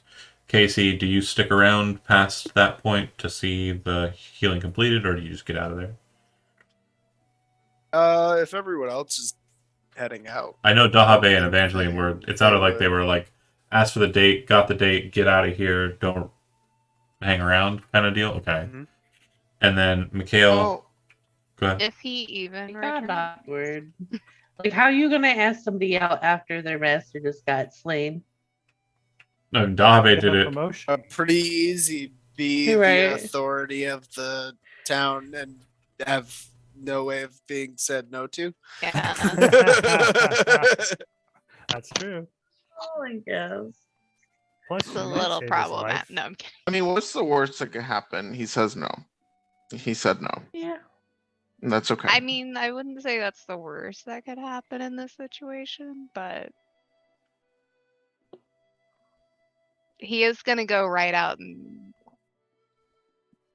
The bully vengeance. some Probably bandits. die. I mean, Saying. he's a knight. Now. You don't want to. You don't want to be a knight. Like an hour ago, he's a squire. He probably got sold into squirehood, so he probably didn't have a choice. This is getting really problematic really quick. I think we need to just move on. He was not sold Yeah, into the more you Squire. think about it, the worse it gets. He was not sold into squirehood, No. Oh, Well, okay. that's good. so he chose it. Yeah. his Okay, mom then He- ACAB. He, Yeah, assigned cop at birth. I was gonna say that he's a very noble person. His- but Oh, okay. I mean, His mom is a lieutenant in the guard. Yeah. ACAB. Assigned cop at birth. okay. So Oh, I very much was like, oh, cool, this is a really interesting character concept that you've created for me, Magpie. How do I fuck it up? And so there were some mentions like, oh, he could be he could be gay, he could be all these other things. I'm like, no, that's boring. Not saying that being gay is boring. What I'm saying is that would be like the actually, obvious- you absolutely just said that I being didn't gay mean is being boring, gay is boring. and now you're I- canceled. I mean the entire channel what is I canceled mean now. is avoiding a relationship by saying the person is gay Yes. is something I have employed in the past, but it's really kind of like a It's a boring trope okay. to be cool. like, yeah, It's you can't date them because they're gay. right. That's That's that's too easy of an out. That's yeah, exactly. It's what I'm trying to say. Can I be? It would have been kind of funny though. Can I be Summer will uncanceled? Yeah. always offer up her youngest daughter, Violet, So to what I Evangeline. What I instead decided to do is because of the background that was given to me, is he is very much that if you look at him from the outside, the handsome, dashing knight that is just like, oh yeah, that is the symbol of romance. But the thing is he's no Lancelot. Lancelot was a douchebag. Yeah, but he was a It's true. romantic. No, this a guy. romantic douchebag. This guy is more of a. Why is my brain not working? Who's the guy who was like over pious and like super nightman? Gwen? Galahad. Oh, Galahad. Galahad, yeah. He's more of a Galahad. Okay, So I that's can dig it. that's the rub. If you want to battle that, we can. We'll see how it Now goes. Evangeline's even more like, oh Evangeline yeah, that's cute. Evangeline Galahad him, right? That's what you could say. Oh my god. You know what? I think if I wanted to kill myself, like in puns, that not would be the time. in puns, not. I wasn't sorry, Twitch. I didn't mean not that. Yeah. In puns, if I wanted Unalive. to drown myself in puns, the way I would do it is I would have a D&D game that was Elizabeth, Kevin, Josh. I'd bring Zach along just to torture him too. I'll die first. I'll be like the canary in the fucking tunnel. Like, oh, Zach went out. John's got 3 more puns, and then he's 3 more going puns too. and it's over. Oh, that would be great. I'm up for it. We'll just have to get Kevin in on the Friday game now. More than fair. But yeah, I believe he's starting up another one anyways. So back to what I was saying, stuff that I was saying. Yes. So he will after a fashion, if everyone's kind of moved on, will after being healed, kind of move out, and you will note that Rook and a group of 20 guards are riding out of the town and heading up to the scene of the crime. Busy. Indeed. But yeah, that'll happen off screen.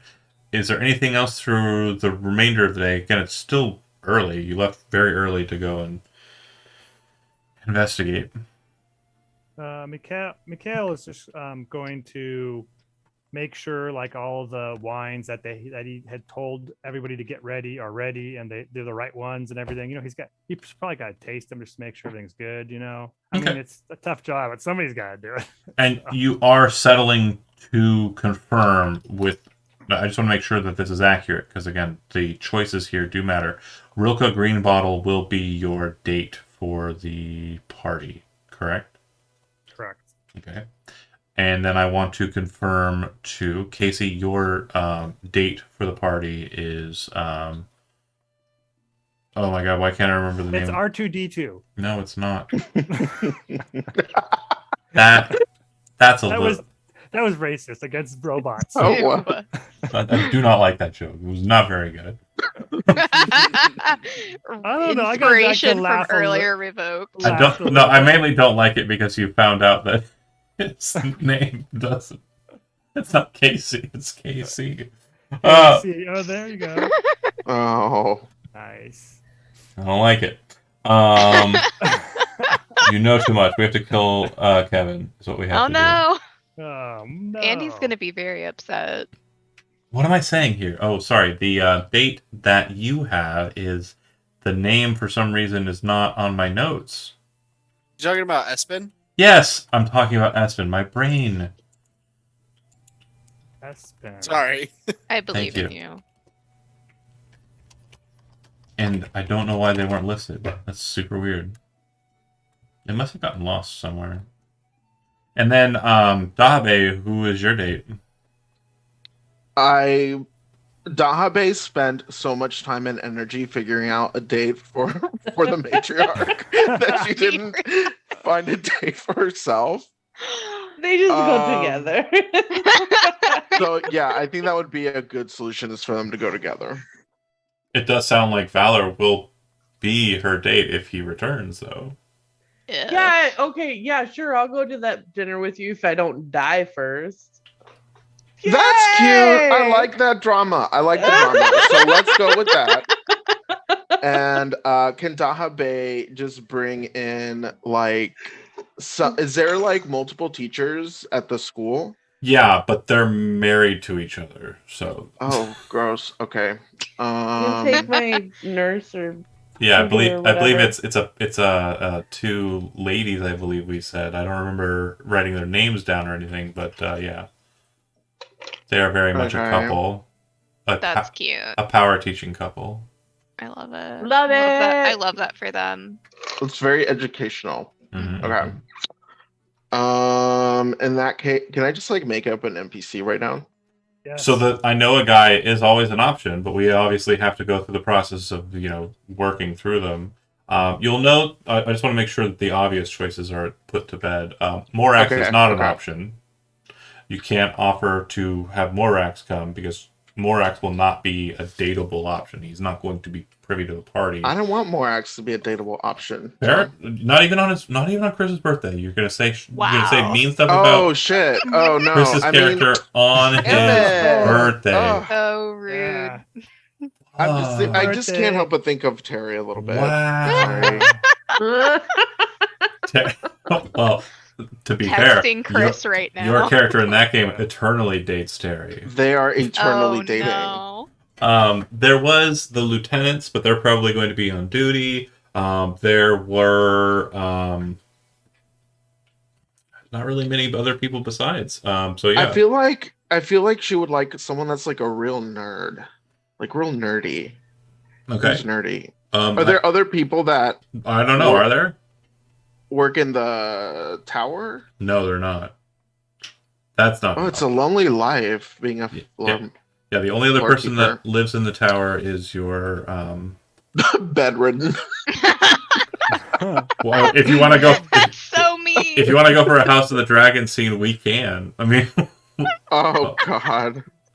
spoilers, Oh, no. possibly. I don't know, Wait, maybe. what about one of Summer's like many kids? Is there I anyone think of age? everybody in that family is like interspliced. Like, No. Oh, there's a No. single. Is there a single individual in there?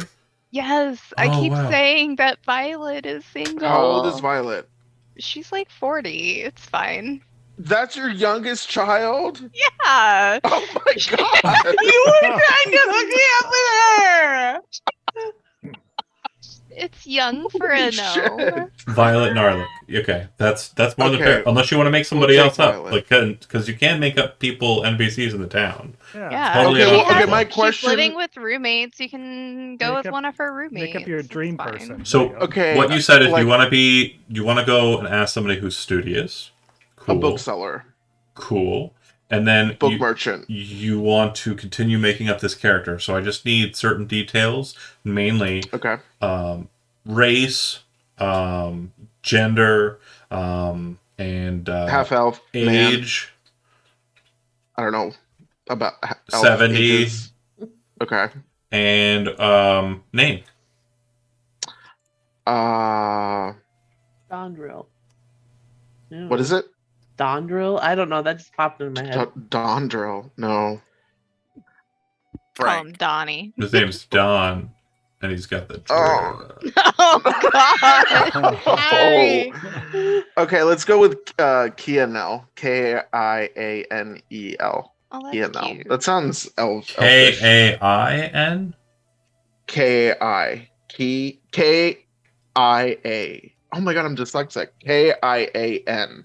Kianlel. Got it. Okay, and I will do the surnaming. That just sounds like Keenan and Kel put together. God damn, Oh, Elizabeth. That's fine. R.I.P. Coolio. That's fine. shows up on the day of Dan. Welcome to the Good Burger. Can I take your order?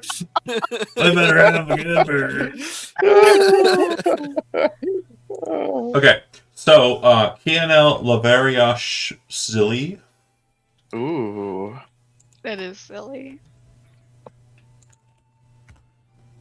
And yeah, he is a book merchant, but he's also a book binder. So what he does is a lot of work for the merchant class, and he is a member of the Scriveners Guild as well. He does a lot of the more official record documenting, and so he has worked with the lore keeper in a number of regards when books need rebound, books need rescribed, etc. He I does. have a request. Mhm. Can he be a really good dancer? Oh, I mean, he's half elf, Okay, good. like charisma, baby. So yeah, absolutely. And he lives. He lives. Let's go with. Okay, he's got a house. Okay, cool. All right. Anything else that needs to be done throughout the day?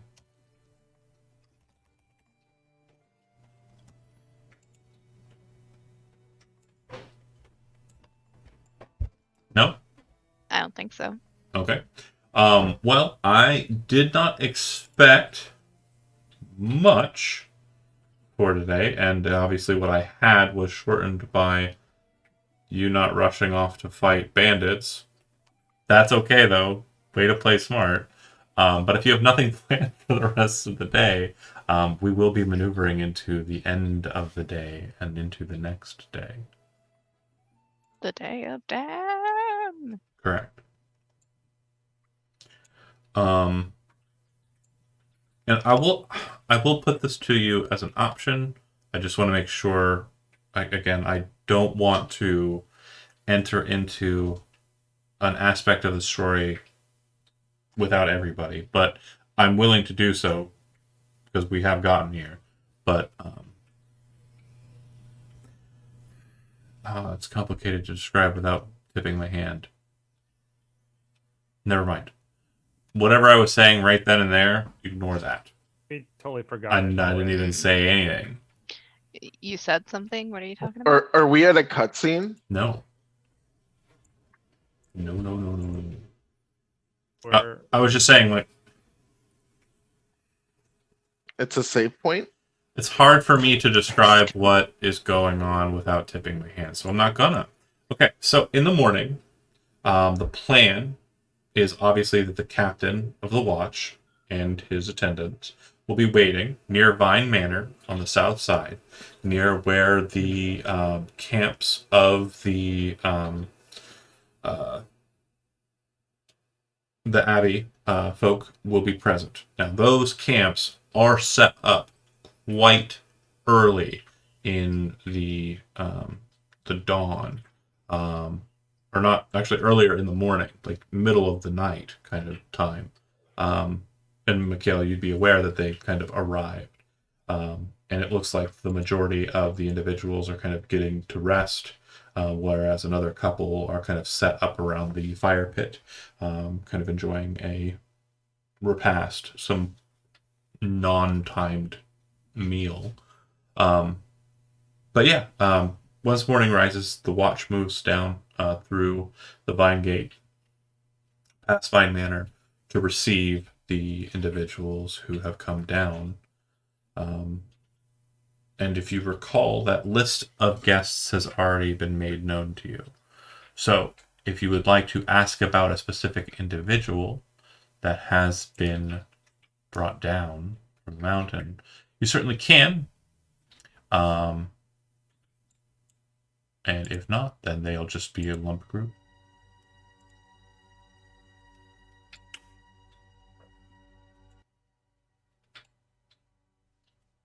Well, do you guys remember everybody that was coming I have them written down. Yay. I don't know if I wrote them all down. That's the thing. Well, the I most got like half of them. the most obvious of them is obviously Velandrin Arachnius, Yeah. who is the abbess of the Urmarag Monastery.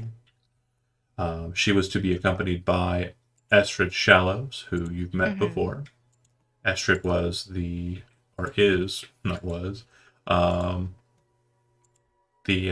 runner, the messenger, the herald of Urmarag. Anyone Oh else? wait, I only have them scribbled dad's there. because yeah. Sorry? My I only- dad's there.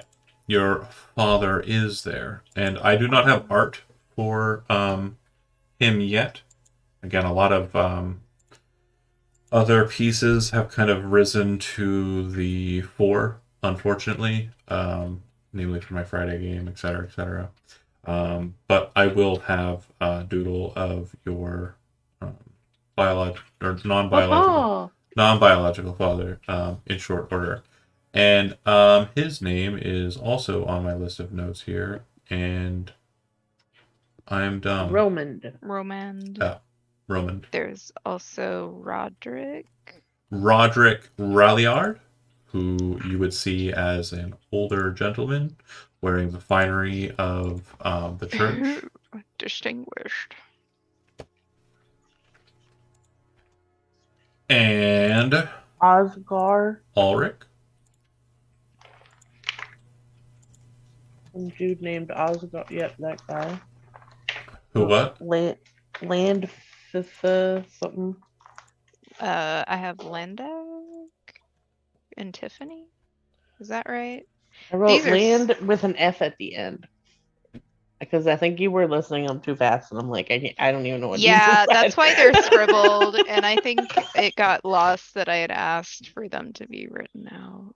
Oh, cool. Sorry. Yeah, no it's problem. it's L. I have LANDAK question mark. I think that's a K. And I wrote LANDF.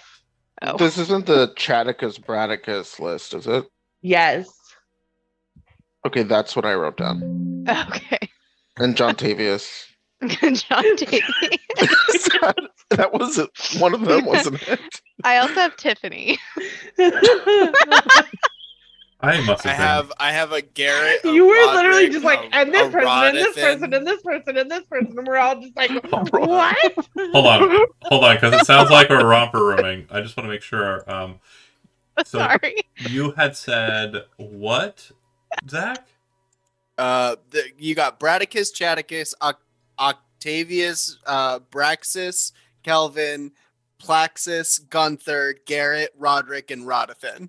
Right. Jonathan, yeah. Zach, you had the list this whole time. Sorry. You just letting us something else was in my lungs. Leave me alone. struggle. It's fine. I believe all of the ones you just said are just the guards. So the main guests were Yeah, all I Oscar, wrote were the guards. Roderick, Valandrin, Estrid. Those were the main four. And then the 5 guards were the others.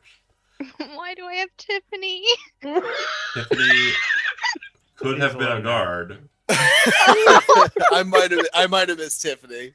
I'm gonna say new number is Zach. Please type those Please. names into the chat because I'm guaranteeing Oh wait, they're over on the side. Okay, I can write these Oh, down. man. I'm guaranteeing I did not write them down, and I did just come up with them on the fly when pressed. So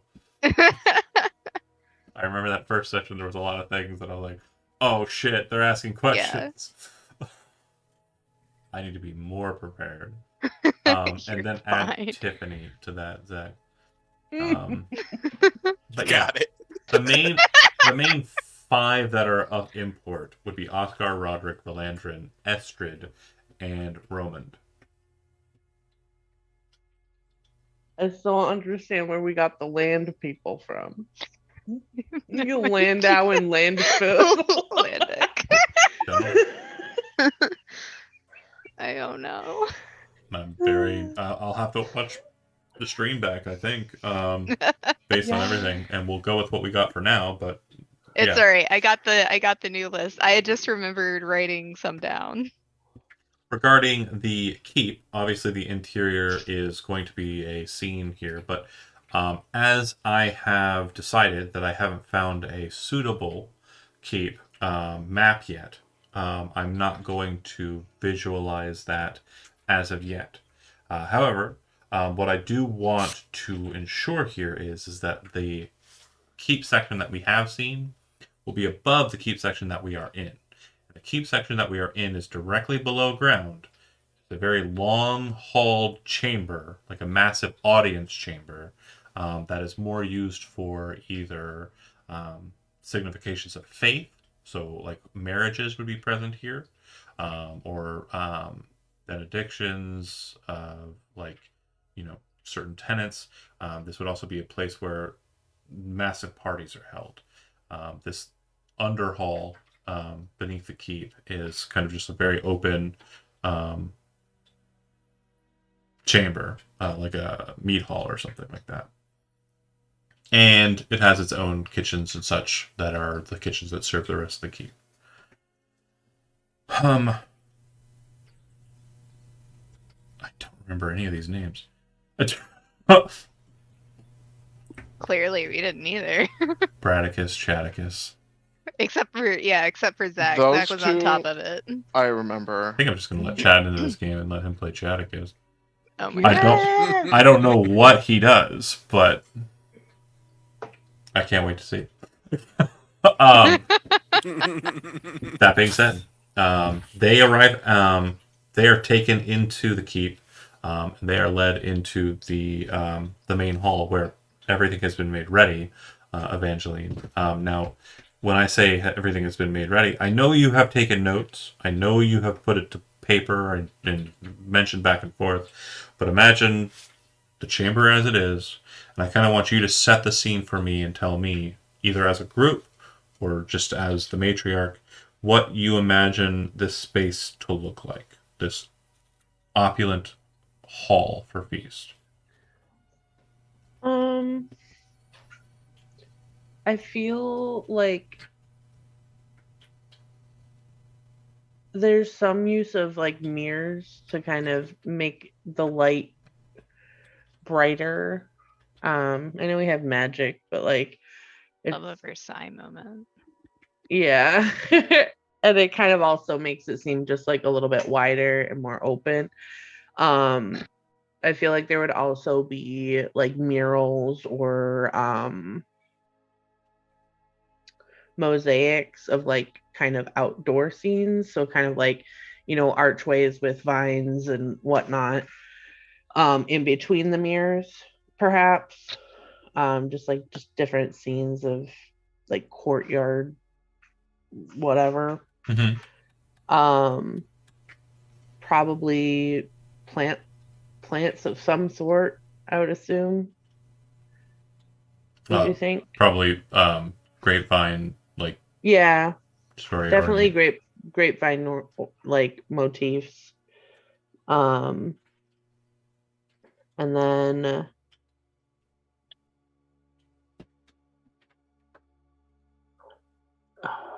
Anybody? I feel like, Go ahead. Continue. well, one end would probably be raised a little bit, especially if it's for like performing ceremonies and stuff. There would be like a raised dais or whatever. And then like little alcoves along the sides here and there. Okay. Like that's just kind of like the structure wise. As far as decorations, Is there like a place of honored seating on the dais, like for you and your guests, or? Yeah, I feel like there would be. Okay. Definitely, and then there would be like tables of food. And then I don't know if it'd be like more banquet style or if it'd be like It'd probably be served table to table. served, yeah. Yeah, like they'll put like basically a meal on each of the tables, and the tables will feast upon their Okay. own. And then if they desire to like exchange with tables to tables, they could if they'd like, but most of it's just going to be the same. And I want to be sure too, the guests that are not the entourage, the retinue of the abbess, this would be like the important people of the town. Yeah. Okay. and then the guard don't really have much of a presence within, more presence outside. Is that fair? Yeah. Okay. Are there any guardsmen in particular that you would want to have inside of this position here that are visible? Keeping in mind that Moirax, wherever he goes, so too goes Romand.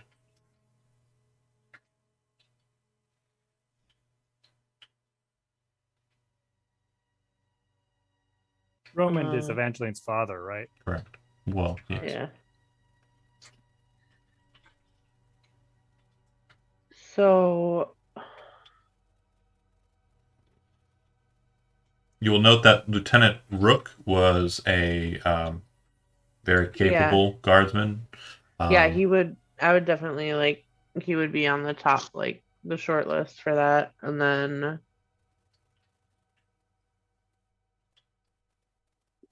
I guess who are the other ones? There's Mavis, and then there's Mavis is another lieutenant that would be on offer. And I'm she's assuming kind of she's currently engaged with the running of the prison. So Yeah. I was going to say she would be a more difficult ask, but again, not Yeah. impossible. The other lieutenants were, I would say, if you wanted, like 2 lieutenants and like a handful of guards would probably be more than fair. yeah, yeah. That sounds good. Okay. I'll get the name of the second lieutenant once I find their names. Great. And then for the last kind of effort here, does anybody have anything that they are kind of adding to the scene that they want to kind of make sure is kind of present and placed before I continue with a couple of bits of interest? I thought of something. Go ahead. Would it make sense to have like? Don't ask, just say. Okay, well, I don't know if it would be somewhere else, but I was thinking it'd be cool to have like a portrait, a painting of all of the current ruler and all the past rulers, like kind of lined up along the walls. Or would make it weird. I think it would be great. Honestly, like it could be directly Yeah. behind the kind of seat of prominence at the dais. It could just be like a family portrait. Because remember, Evangeline's mom was the first lord of Yeah. Gateneath, so it's not a Small. it's not an especially long lineage. Yeah, because like before her, it was Casey's master, who was the town Yeah. ruler. So I yeah, just thought it'd be a cool history thing to kind of keep going with them. it could be a neat idea. I assume it would just be a family portrait. It'd probably be For Evangeline. now, yeah. Now, Or it could be a family portrait, but every time there's a new ruler, it's a new family portrait of that ruler standing next to the portrait that's been redrawn by the portrait, just Ah, making yeah. Well- smaller portraits going down back to the first. I was going to ask a very specific and important point of notice here, Evangeline, and this is more to you, and a very good idea, Kevin, but for Evangeline, rather for Magpie, it's a question as to what this family portrait, or when this family portrait would have been made. Would have been made after your birth and before your biological father's demise? Or would it have been made after his demise and it would just be you and your mother? It would be after. It would be me and my mother and the twins. Got it. Okay. So then Roman is not featured on the painting. Correct. Another question I would ask is do you think such a painting would have been crafted and then discarded or put away? I think it would have been crafted and put away. Good note. Okay. Cool. Getting into the details of it makes it more fun. Casey, Summer, Dahabe, anything else you'd like to add to the scene? Or again, Kevin, if you have any other cool ideas like that, yeah, absolutely. All right, I got another idea. Sorry. It's okay. I No, we just love thought it. it'd be kind of cool if, like, especially for like the most honored guests, if we had like maybe like silver wine glasses or something.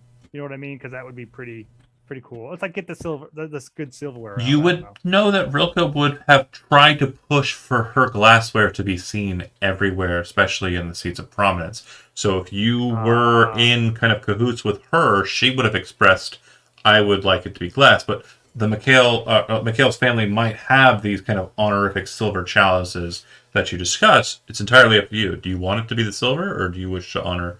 I would say we could do both. We could have the silver for just a limited number of people, up like at the main table, main guests, and But then everyone everything else would be gets to- glass. Okay.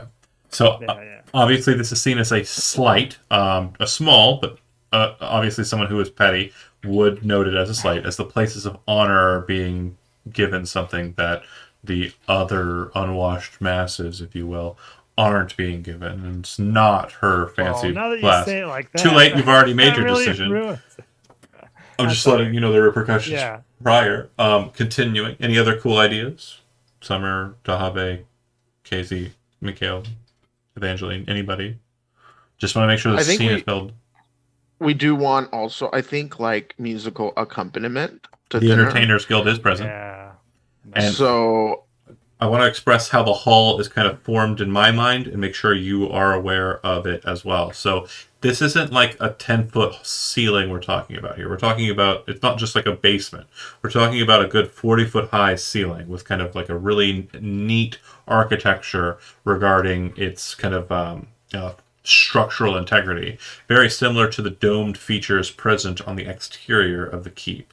Almost like the dome just continues down into the basements.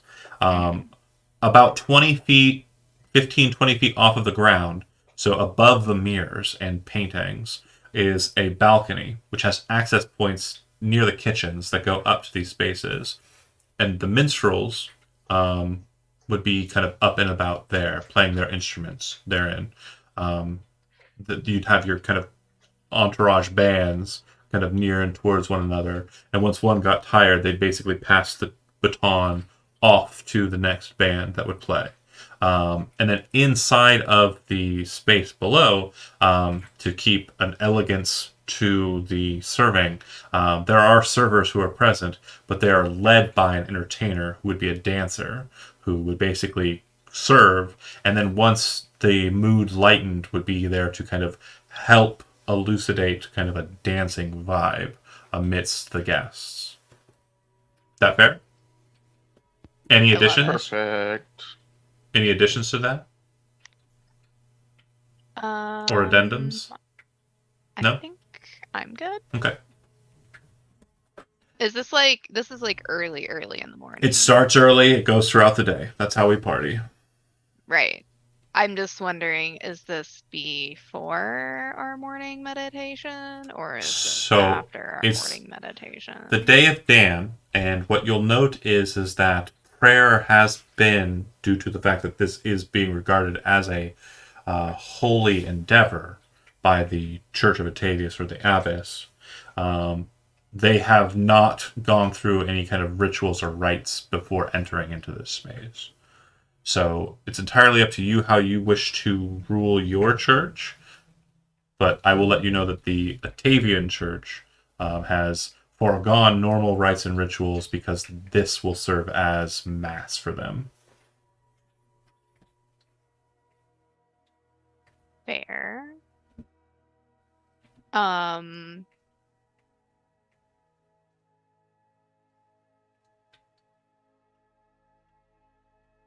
I think this would be after then, if Okay. it's like early in the morning. So the Church of Alawain will engage in the rites and rituals that are normal in the morning. Yeah. Perfectly fine.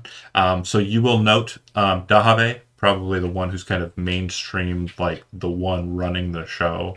You will note that the Church of Alawain has kind of brokered this idea that they will be effectively tardy to the initiation portion of it due to their religious practices. And then anything else do you want to add to that, Elizabeth?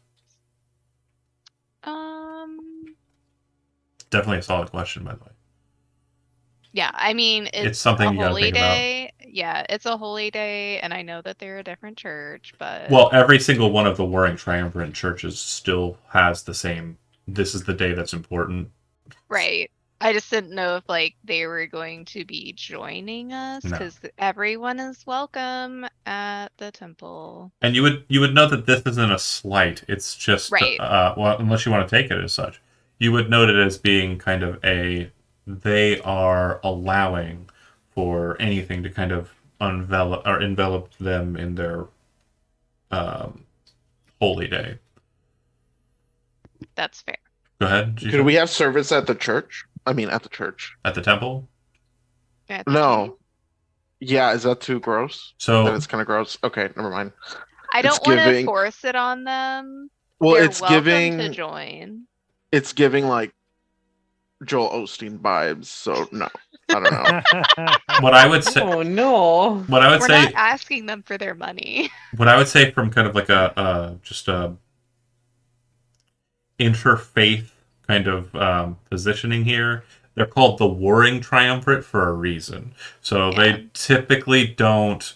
Yikes! They understand the importance of Allowane. Like, of course, things live and things die, but for them, the tenets of law and chaos are more important, and understanding that balance and that dichotomy is more pertinent to understanding life as a whole.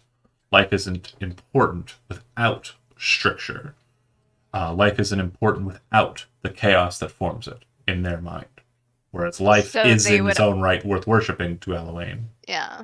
So they would also appreciate the fact that we are keeping to our structure. They're not gonna cause you any issue. They're not gonna Yeah. there's not gonna be any, again, there's no insult taken. Like I Yeah, was just saying, I they're wanted fine. to see what you would think the Church of Eloane would do, and I like it. Yeah. She's welcoming. They are welcome just like Of course. any other, but she's not gonna force it on them, Yeah. obviously. It'd be like That's rude. it's like Wait, like inviting a Muslim to mass. It's like They can come if they want. I mean, I've gone to yeah, several I've gone- different Well- types of churches. No, I mean, like, okay, It's fine. I would say that, again, the wording. I want to make sure the phrasing's correct. It would be Yeah. like inviting, let's say, a Muslim to like a Catholic church, but like on a very important kind of like ritual holiday for them. Christmas mass. I'm trying to think. Yeah. Yeah, I'm trying to think. It's been a while since I've read. I'm trying to think of the name of the holiday. Ramadan? Eid. No, yes. Eid. Tip of my Eid. brain. Yeah, inviting them to mass on Eid. Like, it'd be like, no, busy Fair. doing this other thing. I have to go fast. Talk to you So later. would the matriarch is a cleric, right, of Halloween? Yeah, So she would be expected to be at the Church of Elohim. at church, Mhm. right, first. Okay. Yeah. Yeah, absolutely. But we're doing like an extra early mass too, or not mass, but Again, Dahabe, meditation. I want to stress that obviously Evangeline is not the one organizing this. Like, that's not ever. That's never been the case. It's always Yeah, just been yeah. do you think this is a good idea? And then like sway her into thinking this is a good idea. That's always been what it was. So I just want to stress, you are in charge, so you are the one that will be receiving them initially. Right. Well, yeah, I mean, I guess Dahabe isn't like particularly attached to any religion or faith. But it's good to know, oh, hey, the matriarch is doing her, her Worship. religion stuff. So, she'll be a little late. You know what I'm talking And about. No. Yeah. scholars are particularly aware of the spiral, Right, more so right. than devout people. Exactly. There is a spin on this. Like the gods have their reign over the thing, but there is a spin to like how reality exists, and understanding the whole of the spiral is more important to scholars than someone who's devout and focused on one of the arms of the spiral. Mm-mm. Casey, you've been pretty quiet, Zach. Got any cool plans, cool ideas? Character doesn't eat. Parties are stupid. Well, Not fun for me. a number of the representatives of the guild will be present here, so obviously the politics involved therein will be pertinent throughout. I just want to make sure that's very clear. Okay, and I just want to be sure. Go The ahead. setup of the room is all fine. Evangeline, I just want to make sure that this point is ground down and sorted. Morax and Romand are not on scene. They are elsewhere, correct? As far as I'm aware, yes. Okay, so you are having them basically doing guard duty for this town, not for this event. Okay, Correct. cool. I do want to make sure I pointed something out that is a bit of a retcon, but obviously something to kind of put your mind at ease to something you may have been thinking about. Last night, before the sun had fully set, report came back to you stating that Valor and the guards returned back after searching for the bandits and not finding any trace of them. However, they did find the body of the knight. He was missing his renowned weapon, Ooh.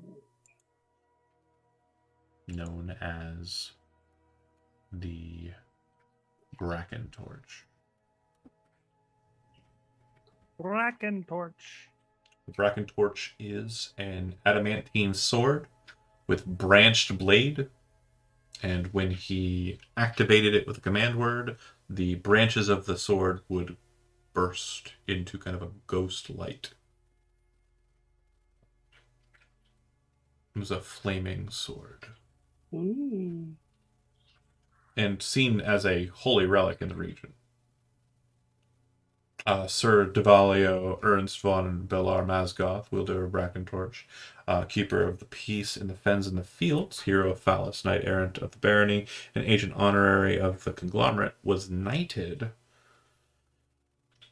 well before the monastery was present, but his knighthood was upheld by the abbey, by your mother, and by the barony as a whole, even after its fall. So he is a real one, a real dead one now, but he was also highly respected. That said, Valor agrees to accompany you as your date. Yay! Cute. I don't have to be alone. So, Dahabe, as you're receiving everyone, you will note that the guards enter in first, and Chaticus and Bradicus, as you may have guessed from their names, are twins. Our twins! Yes! They. John. I'm just giving the Oh people. my god. I'm just Okay. giving the people what they want. I'm just kidding. We love it. We Um, support it. they I am people! They are handsome enough. Janaran males. They have kind of a sun-kissed look, with kind of like a rough and tumble, like light brown chestnut hair, and they wear the regalia of the Knights of Atavius very well. The others are less seen. Bradicus and Chaticus seem to be the two that are brought on as the main guardians for the abbess in her presence here. And it's explained to you that her complement, Oscar and Roderick, will very much be kind of at her side at all times. Estrid Shallows does not enter into the space. She instead remains outside in the upper portions of the keep, and is very quickly, as Dahabe would note, involved in food preparation. And you very quickly scan as to why that's the case. She is very much making sure that the food is prepared as per the rites and rituals that are necessary to ensure that the food is religiously sound to be consumed by the abbess. There seems to be a process that is mandatory, which you are aware of and Right. would have already implemented.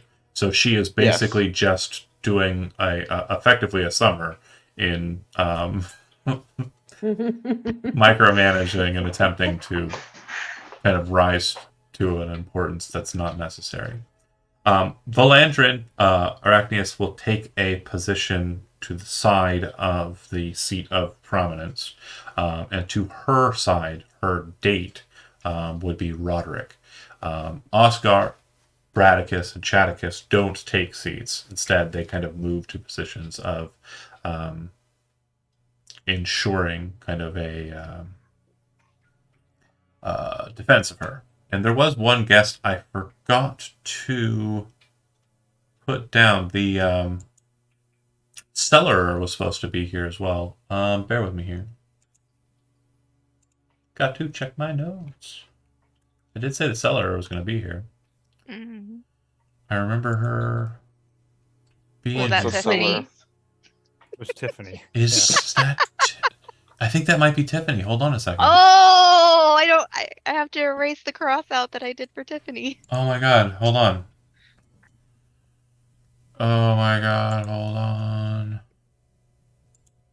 Tiffany is that weird name that you're like, is that an old name? And then you're like, yep, it is. Thank you for being patient, by the way. My notes are kind of. I got a new computer. For those of you who aren't aware, over the last couple of weeks, I've been trying to ensure that everything is where it's supposed to go. It's been fun. I definitely need more storage space, though. Oh no. That's fine. I've got solutions. I will have those sorted soon. We can talk about how Chatticus and Bradicus definitely have a romance novel series that Anne Woods reads. Nice. More than fair. I don't know. I mean, yeah, literature, I guess, could transport from one side of the world to the other. That's absolutely fine. There are means. There are indeed. So the Cellarer, I have her picture. I am trying to find her full name. And my notes, like I said, are disparate. It's probably all alone because it's Tiffany. Uh-huh. But I think we're alone now. So you gotta look somewhere different. It's bad. Yeah. It's Tiff. Is it a TIFF file? Oh, right. It was a Uh, deep link. The worst kind of file. So Cellarer, Not really. it was Cellarer Tiffany Isla. I You was should right. get bonus points for that, Elizabeth. And I do have her here. So she is the most casual of the lot, just kind of Oh, walking she's in, cute. not dressed in high regard, and she doesn't really care. And she just takes a seat at a random table. It does look like she scans the kind of like, because of course you set up placards as to like, where people are supposed to sit. And she just found the one that seems to not have enough tables, like an odd set of chairs, and filled that position. But yeah, those are the guests present. Balor would have attended the Halloween church in the morning. So Evangeline, you are attended throughout the morning rituals of the religion. Similarly, but yeah, anything else you want to kind of add to the spaces we kind of move into the celebration?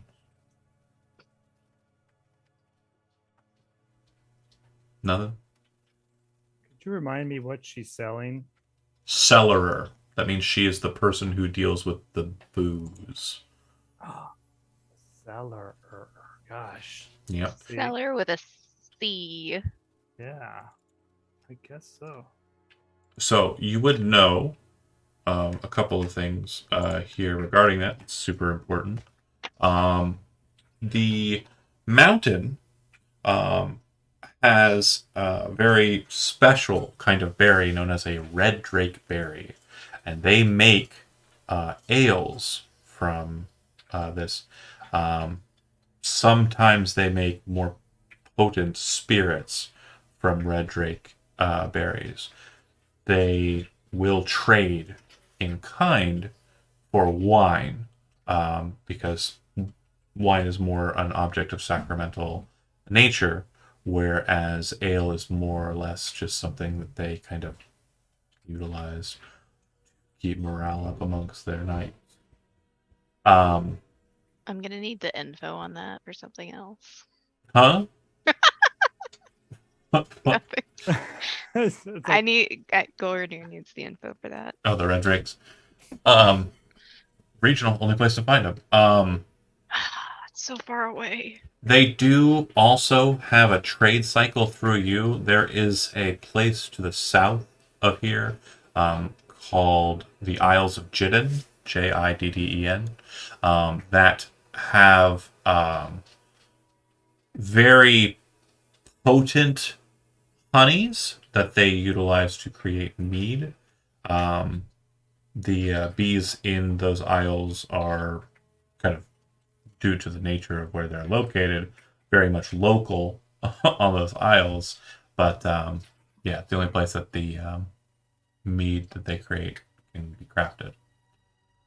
And a lot of their bottles are sent up the mountain to the monastery because mead, more so than ale, is easily usable in sacrament.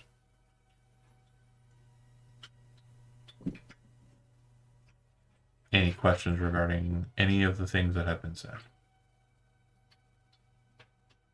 No. Cool. So, anything happen especially noteworthy in the Allowane services? Probably not.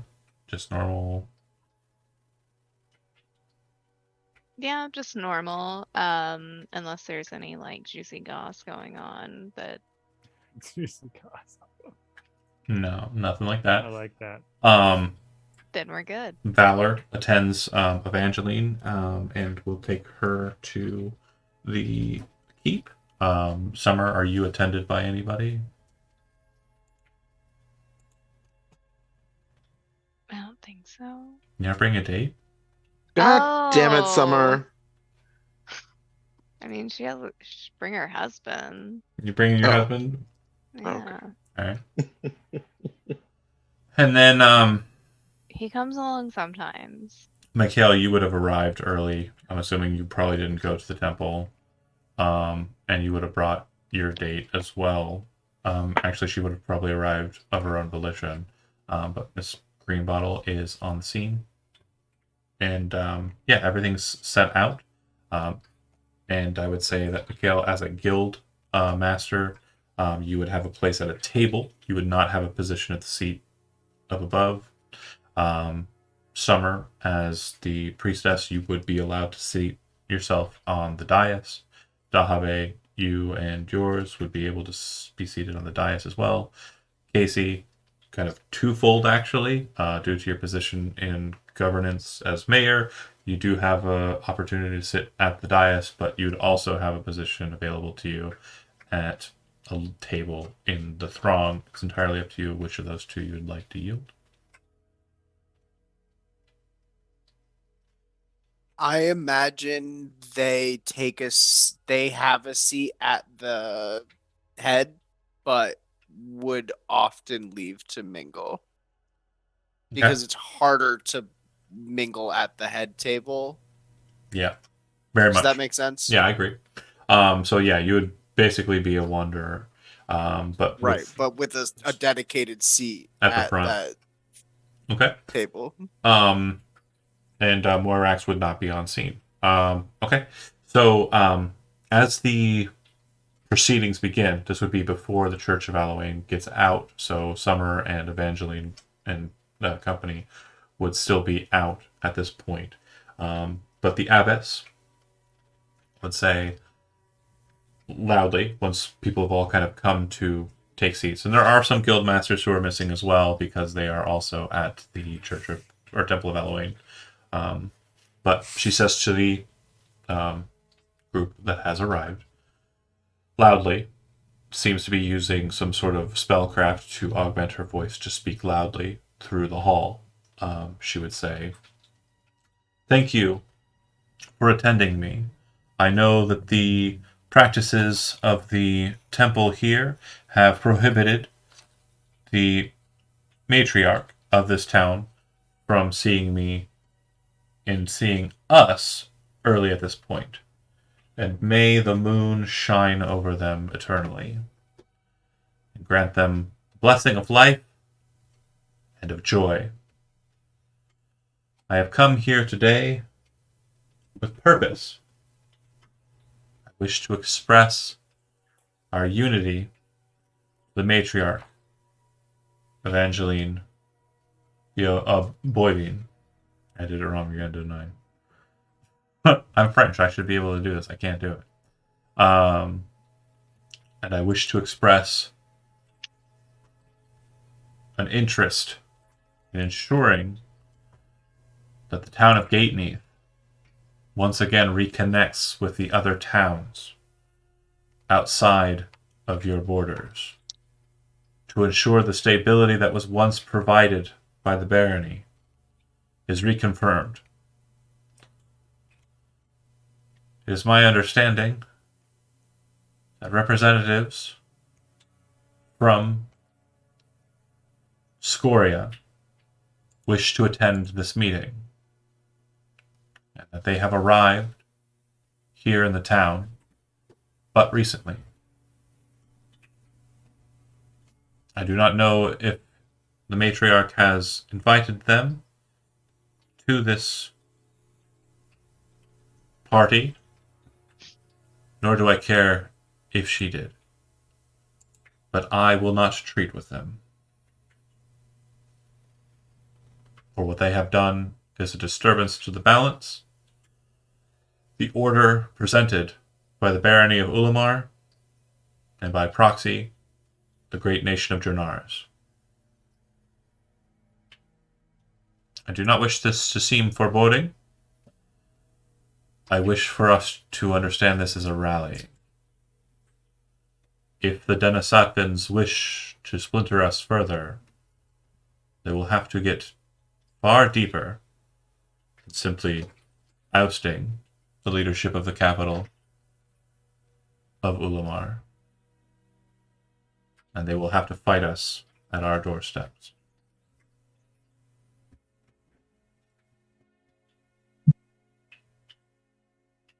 She kind of raises her cup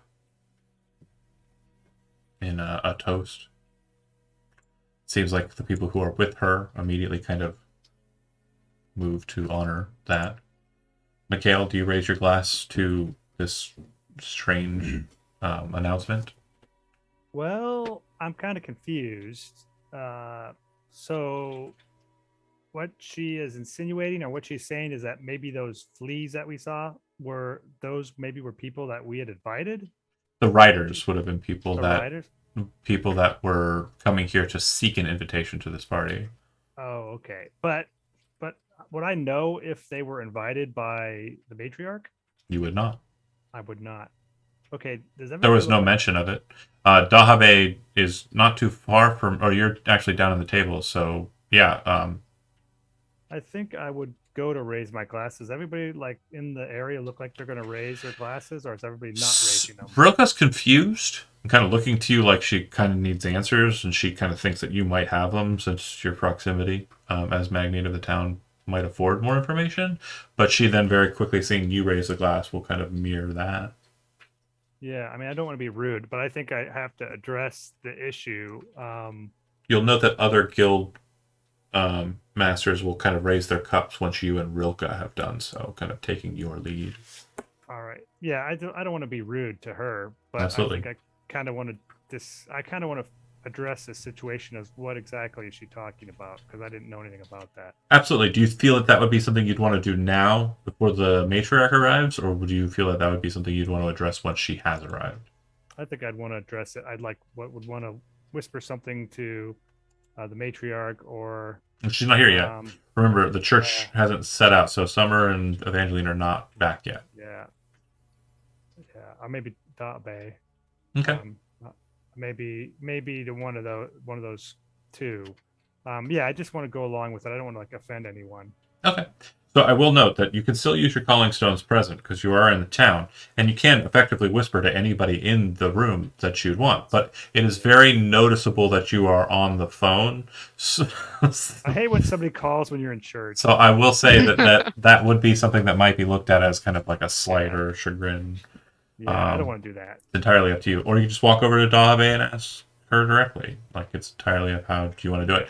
But after she kind of sets the toast, she would sit down and the servers, as I mentioned, led by dancers, kind of move out just a simple kind of light refreshment, which would probably be nothing more than like uh, bread with butter, and then probably like a series of different fruits. Just something kind of breakfasty, but like not delicious bacon or anything like that. Worst party ever. So God. then after that kind of refreshment, and the presumption is that since you kind of went to church early, you would have ate before or ate immediately after, you would return to the keep, descend down into the party hall, see that things have kind of come to a decent amount of liveliness, but not anything crazy or anything, as most people are just kind of conversing amongst themselves at their own tables. And then eventually you start to see, more so when Evangeline and Summer finally arrive with their dates, that the tables start to kind of intermingle. Some people are kind of moving out of their table and kind of switching chairs with another individual therein. When that happens, I'd like to kind of make my way over to the matriarch and Dabe and kind of, like bow to him and give him, pleasantries and all that. And then try to take Dabe aside and tell her I have something to whisper. I would tell her that. I have something to tell you. If you could come here for a minute.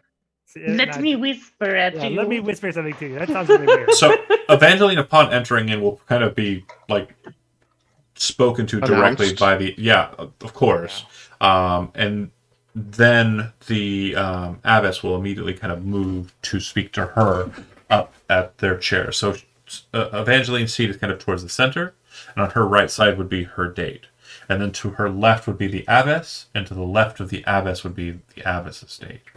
And so on and so forth. So you would probably be, Dabe would probably be to the right of Valor.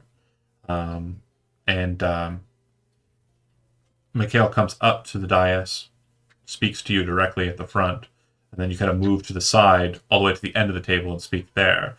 Whereas the abbess and Evangeline kind of start to talk there in the middle. I'll allow for Mikhail and Dabe to go first. Yes, I would say, Dabe, thank you for letting me speak with you. I think we may have a problem. I don't know. Maybe you're aware of it. Honored Magnet, thank you for providing the refreshment for our event. Yeah, what the fuck was that about? Drops down. Yeah. Well, wait a minute here. Dabe wasn't there when the toast happened. She was. Yeah. She didn't go to church. Okay, you're right. I was confused about that. All right. She's a Summer and flippin'. Evangeline. Yeah, I would say. So, did you know anything? Is this something that Lady Evangelina set up, or is this something that like Mikhail, there's confusion about this? Mikhail, no, the matriarch does not have any guests from Scoria coming to this event. Do you think it's something to do with the Blossus we saw that were put up at the place where you put horses? Iron Shift. The stable? Yeah, absolutely. I think that's what it is. Can that be in character? Yeah. Yeah, sure. Dabe is so smart that she doesn't remember common names sometimes. Sometimes. That's correct. It do be like that. She got too much info in the I do. brain. Yeah. Too many files. So to yeah, sort. I mean, I just wanted to make sure you heard what I heard, and just you're gonna have to possibly steer the matriarch in the right direction on this. I think there could be some feelings hurt with the abbess, and I don't want to keep you any longer because I don't want them to say stuff that you're not around to hear. Wait, But- feelings hurt? What do you mean? Well, because didn't she say that she was not going to accept this, and she was offended by? I mean, maybe I'm just reading into this. Maybe I'm wrong. Well, I mean, all we have to say is that we didn't invite anyone. That's the truth. Yeah. Okay. Well, I didn't know. That's why I wanted to talk to you real quick, is to see. I was trying to play damage control. I'm more concerned about her beating the drums of war in the middle of our like fun festivity. Have you heard the rumblings of some kind of armed conflict?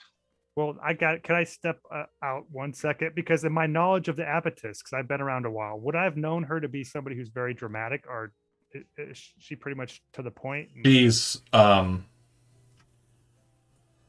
uh dramatic. That's a good way of. Well, dramatic would be like she's making it sounds like it's a big deal, but really Time to she's go just to upset. war. Yeah.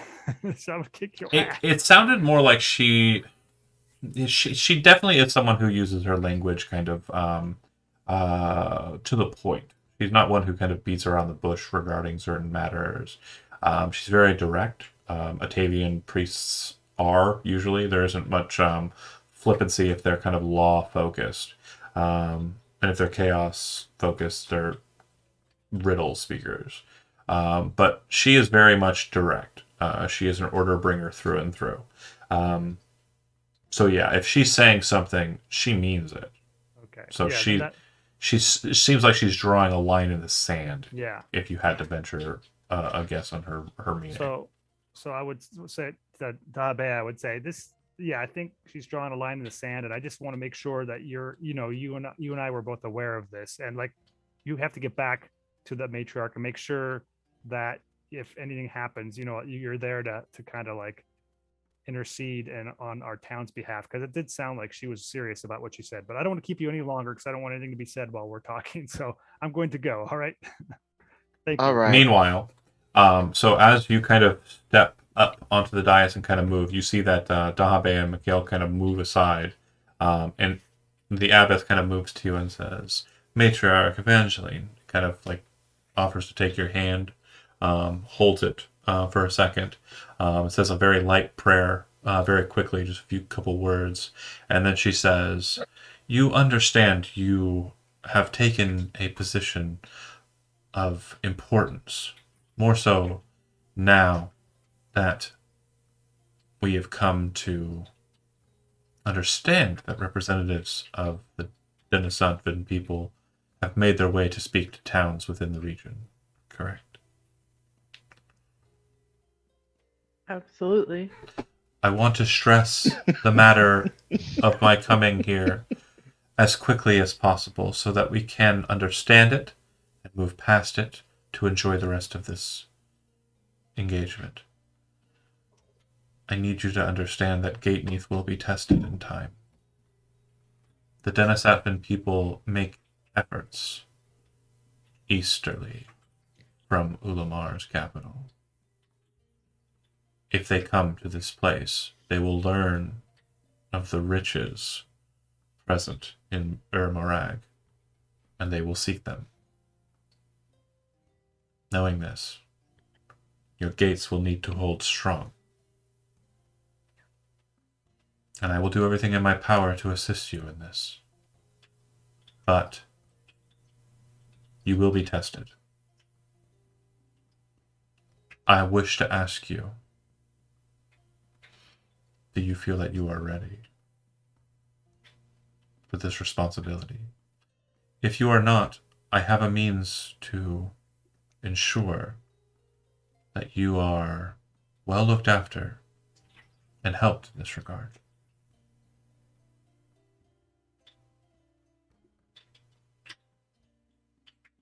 And what exactly would that entail? If you do not feel that you are worthy, I believe that your father would serve diligently Oh, and vigilantly as the steward of Gatemeath. But I do not wish to impose him upon you, despite my ability to do just that. I understand that you are your mother's daughter, and your mother was a great matriarch, a servant of the old dynast, through and through. And I believe that if she imbued just a fraction of her worthiness in you, then you will serve diligently. You understand that your father has had plenty of time in exile to deal with the repercussions of his action. You have grown greatly since then as well. And I'm assuming that that day has haunted you ever since that action was taken by your father.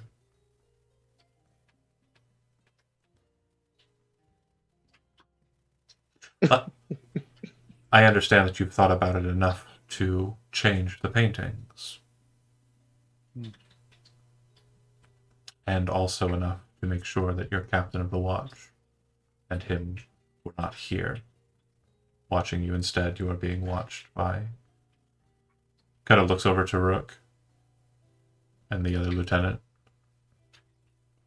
Individuals, well, with their capabilities, but nowhere near as competent as Morax.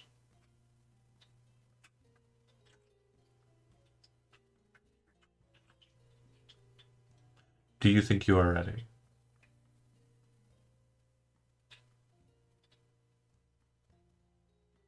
Yes. So be it. At the end of this wonderful day, I will make sure that all of the things that you need to ensure Gateneath's security are at your disposal. And as the matter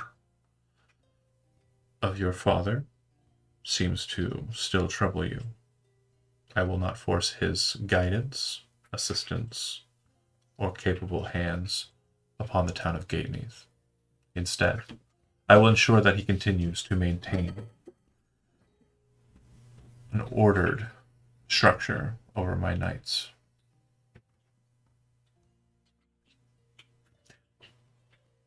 You will have means to call in the knights errant to you. Looks over to Valor for just a second, but not like inquisitively, just like knowingly, strangely. And then she kind of looks back to you, so that they will come to serve at your beck and call. I will also make sure that your communications with Id Helm are guaranteed.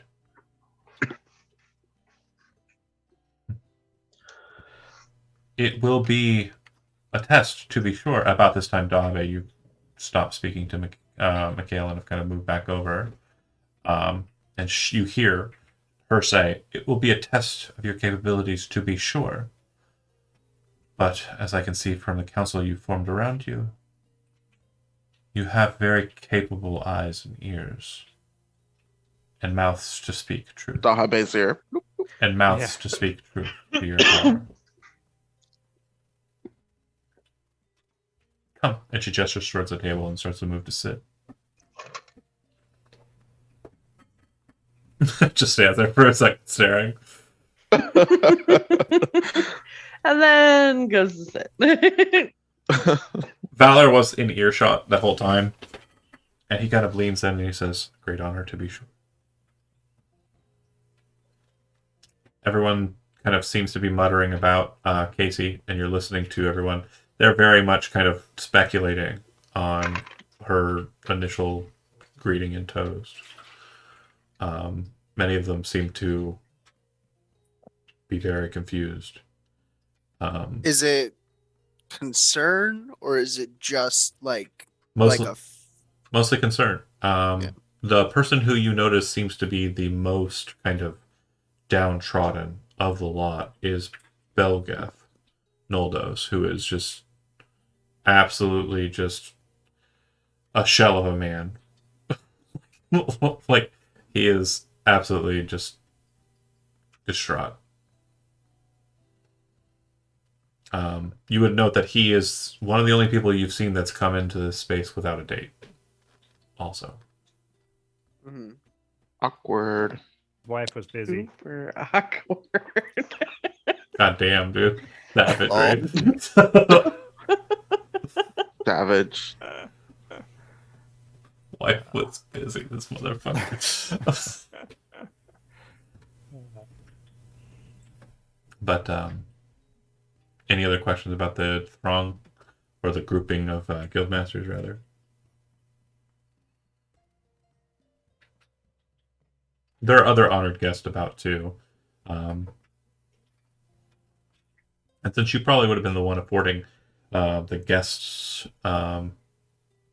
is there anybody like outside of like non-guild masters or maybe aspiring guild masters that you would have invited? He's talking to you're Oh, talking to me? Casey, right? Yeah, Casey. Sorry. I imagine we would have invited. I imagine there would have been representatives invited from most of the major guilds. So the cartographers, the I was meaning to say, like, outside of the guilds, is there anybody who maybe aspiring guild masters Right. I know or what he's trying to get at there. Oh yeah. Zach. If Eric of the Vale was available, I would have had him here okay. to specifically have him start mingling and intermingling with the other guild masters. And you'll Like, notice yes. that deadpan, like, he is the only one who's smiling. He's the only one who is Right. happy. And he's talking to everybody. And he seems to be raising spirits in a number of these regards.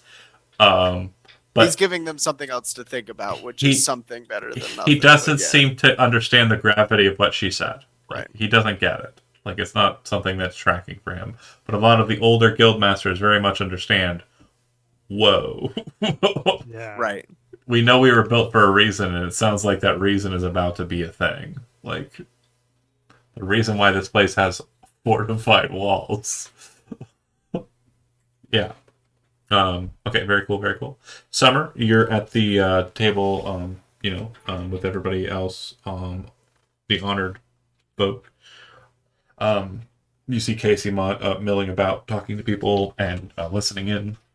Evangeline is probably at this point awkwardly standing over the abbess for a second and just now sitting down. Dahabe is probably just giggling and laughing with Kianel. He is definitely a mood raiser. Dahabe is not giggling and laughing. Make an opposed charisma check. No, I'm kidding. She feels kind of shook. Mm. Oh, I see what you mean. Kianel is trying to lighten your mood. What a good date. Aw. That's very sweet of you, Condescendingly. Kenny-L. Key and Peel. Key and Peel. But yeah, what would you like to be doing, Summer? Oh, yeah. Hurry up, though. There's a minute left. Nice. Summer, you muted. Muted. Muted. God damn it. Not really being aware of what had Because nobody told you yet. gone on. Yeah, because nobody told me. I probably came in at the time that she was talking to Evangeline and double check with the kids. Because micromanaging. For sure. She would go over to the abbess and greet her. She stands to meet you. And says, Summer, it has been some time. Don't know if word has passed to you yet regarding the nature of my arrival. I just wanted to ensure that Matriarch Evangeline was prepared for troubling times. Troubling times? I don't know what you're talking about. I'm sure she'll make you well aware of the circumstances at hand, but I can assure you that the issues in Ulamar, due to the Denisatvan forces that raided there some years ago, are slowly rearing their heads in our direction. They are giving you trouble again? 2 of the representatives are supposed to have arrived here in the town.